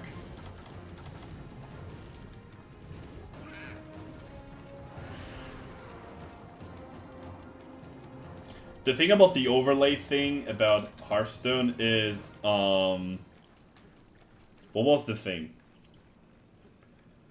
Every time when you get a higher rank in Legend, the screen is turning into the middle and it sees your rank increase, so you have to do like... So you have to do, like, every time when you win a match, or like lose a match in Legend rank, you have to make like certain screens so people doesn't see your current rank. And you have to do like delay and all those things you don't want to do as a streamer with like active like talking. And if I don't know. If I wanted to do that, I can also do like VODs, you know, like just doing like videos. And overlay over cards is also something that viewers doesn't really like. Because sometimes they have like critical discussions about, hey, why you don't play this card and this card in this scenario, and I'm kind of explaining why I do that, what was my thinking and stuff. Which is a good thing to discuss in TCG games. I mean, this is nothing that is like offending or anything. It's like, hey, you didn't play this in this card, why is that your choice? Or why did you do this and this exactly in this turn? I think this is something that is also a part of TCG discussions, which is definitely an element that was in my stream that I don't want to give up either. I know there are currently also people like streaming Hearthstone in Pro League, but I think they're way more like familiar to the most Hearthstone players back in the day. It's kind of funny, a bunch of them I know them by person or like by meeting them in rank. That's kind of funny. There were like 2 people back in the day when I found them in Legend rank. I was fucking scared because I know they were really great players. They just would like big brain my ass off. No, 2 or 3. At least 3 people in Legend rank, like pro players, they were like very scary to fight. One of them was Calento, the second was Joe, and the third one was Tice. That is the world, the champion, like the world championship guy, the best player in EU and USA. If you find him in Legend rank, he is fucking scary.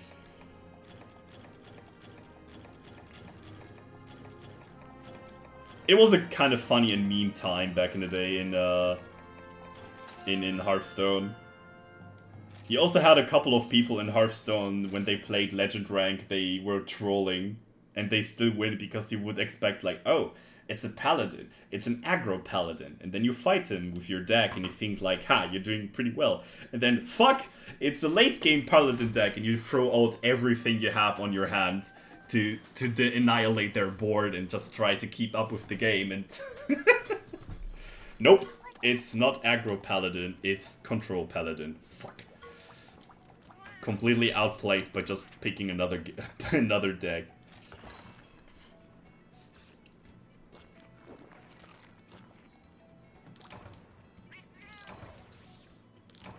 I remember back in the day and half some people called me boring. After the same expansion that was coming up, I played the same deck that I played for like the last 2 months. Didn't even change my deck at all. And people say still like, why are you playing still the same deck with the same cards in it? And I just said, it feels like different if you pick up different cards in your deck. It plays completely different, kinda. People got me.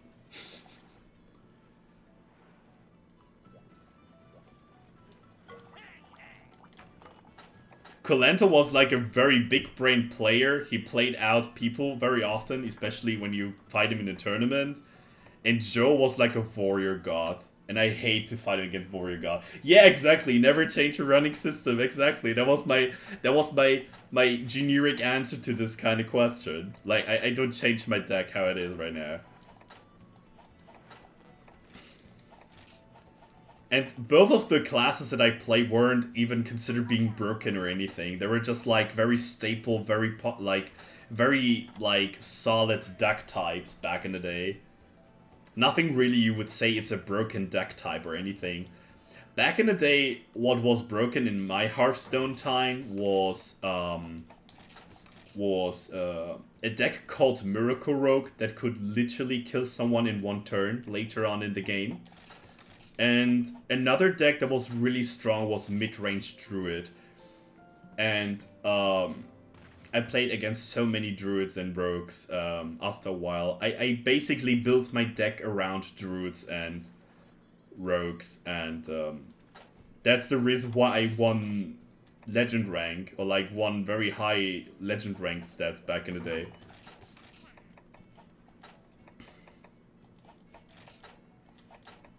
I was basically just fighting against the meta.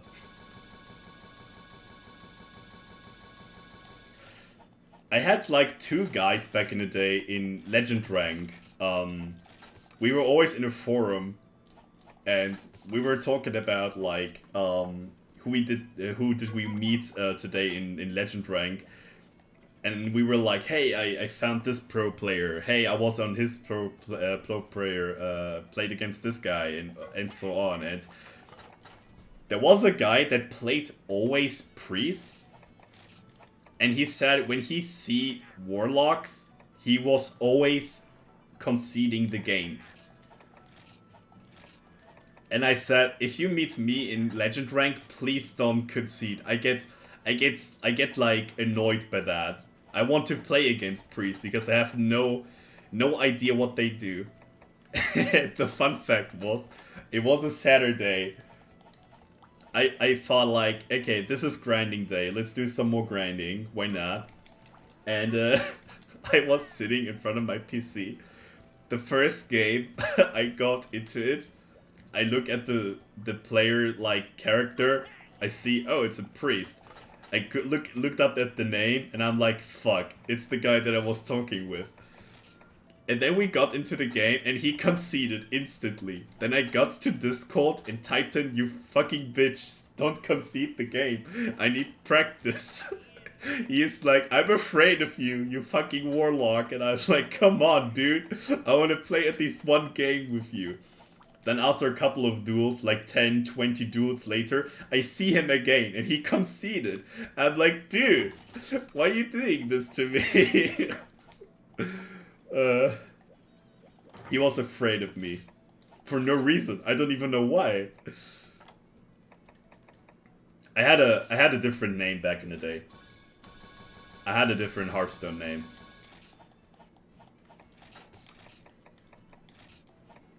It's kind of funny, it's pretty long ago.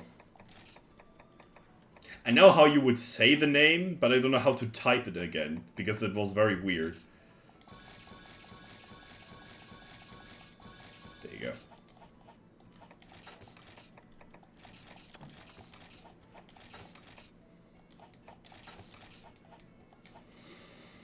What do we do now?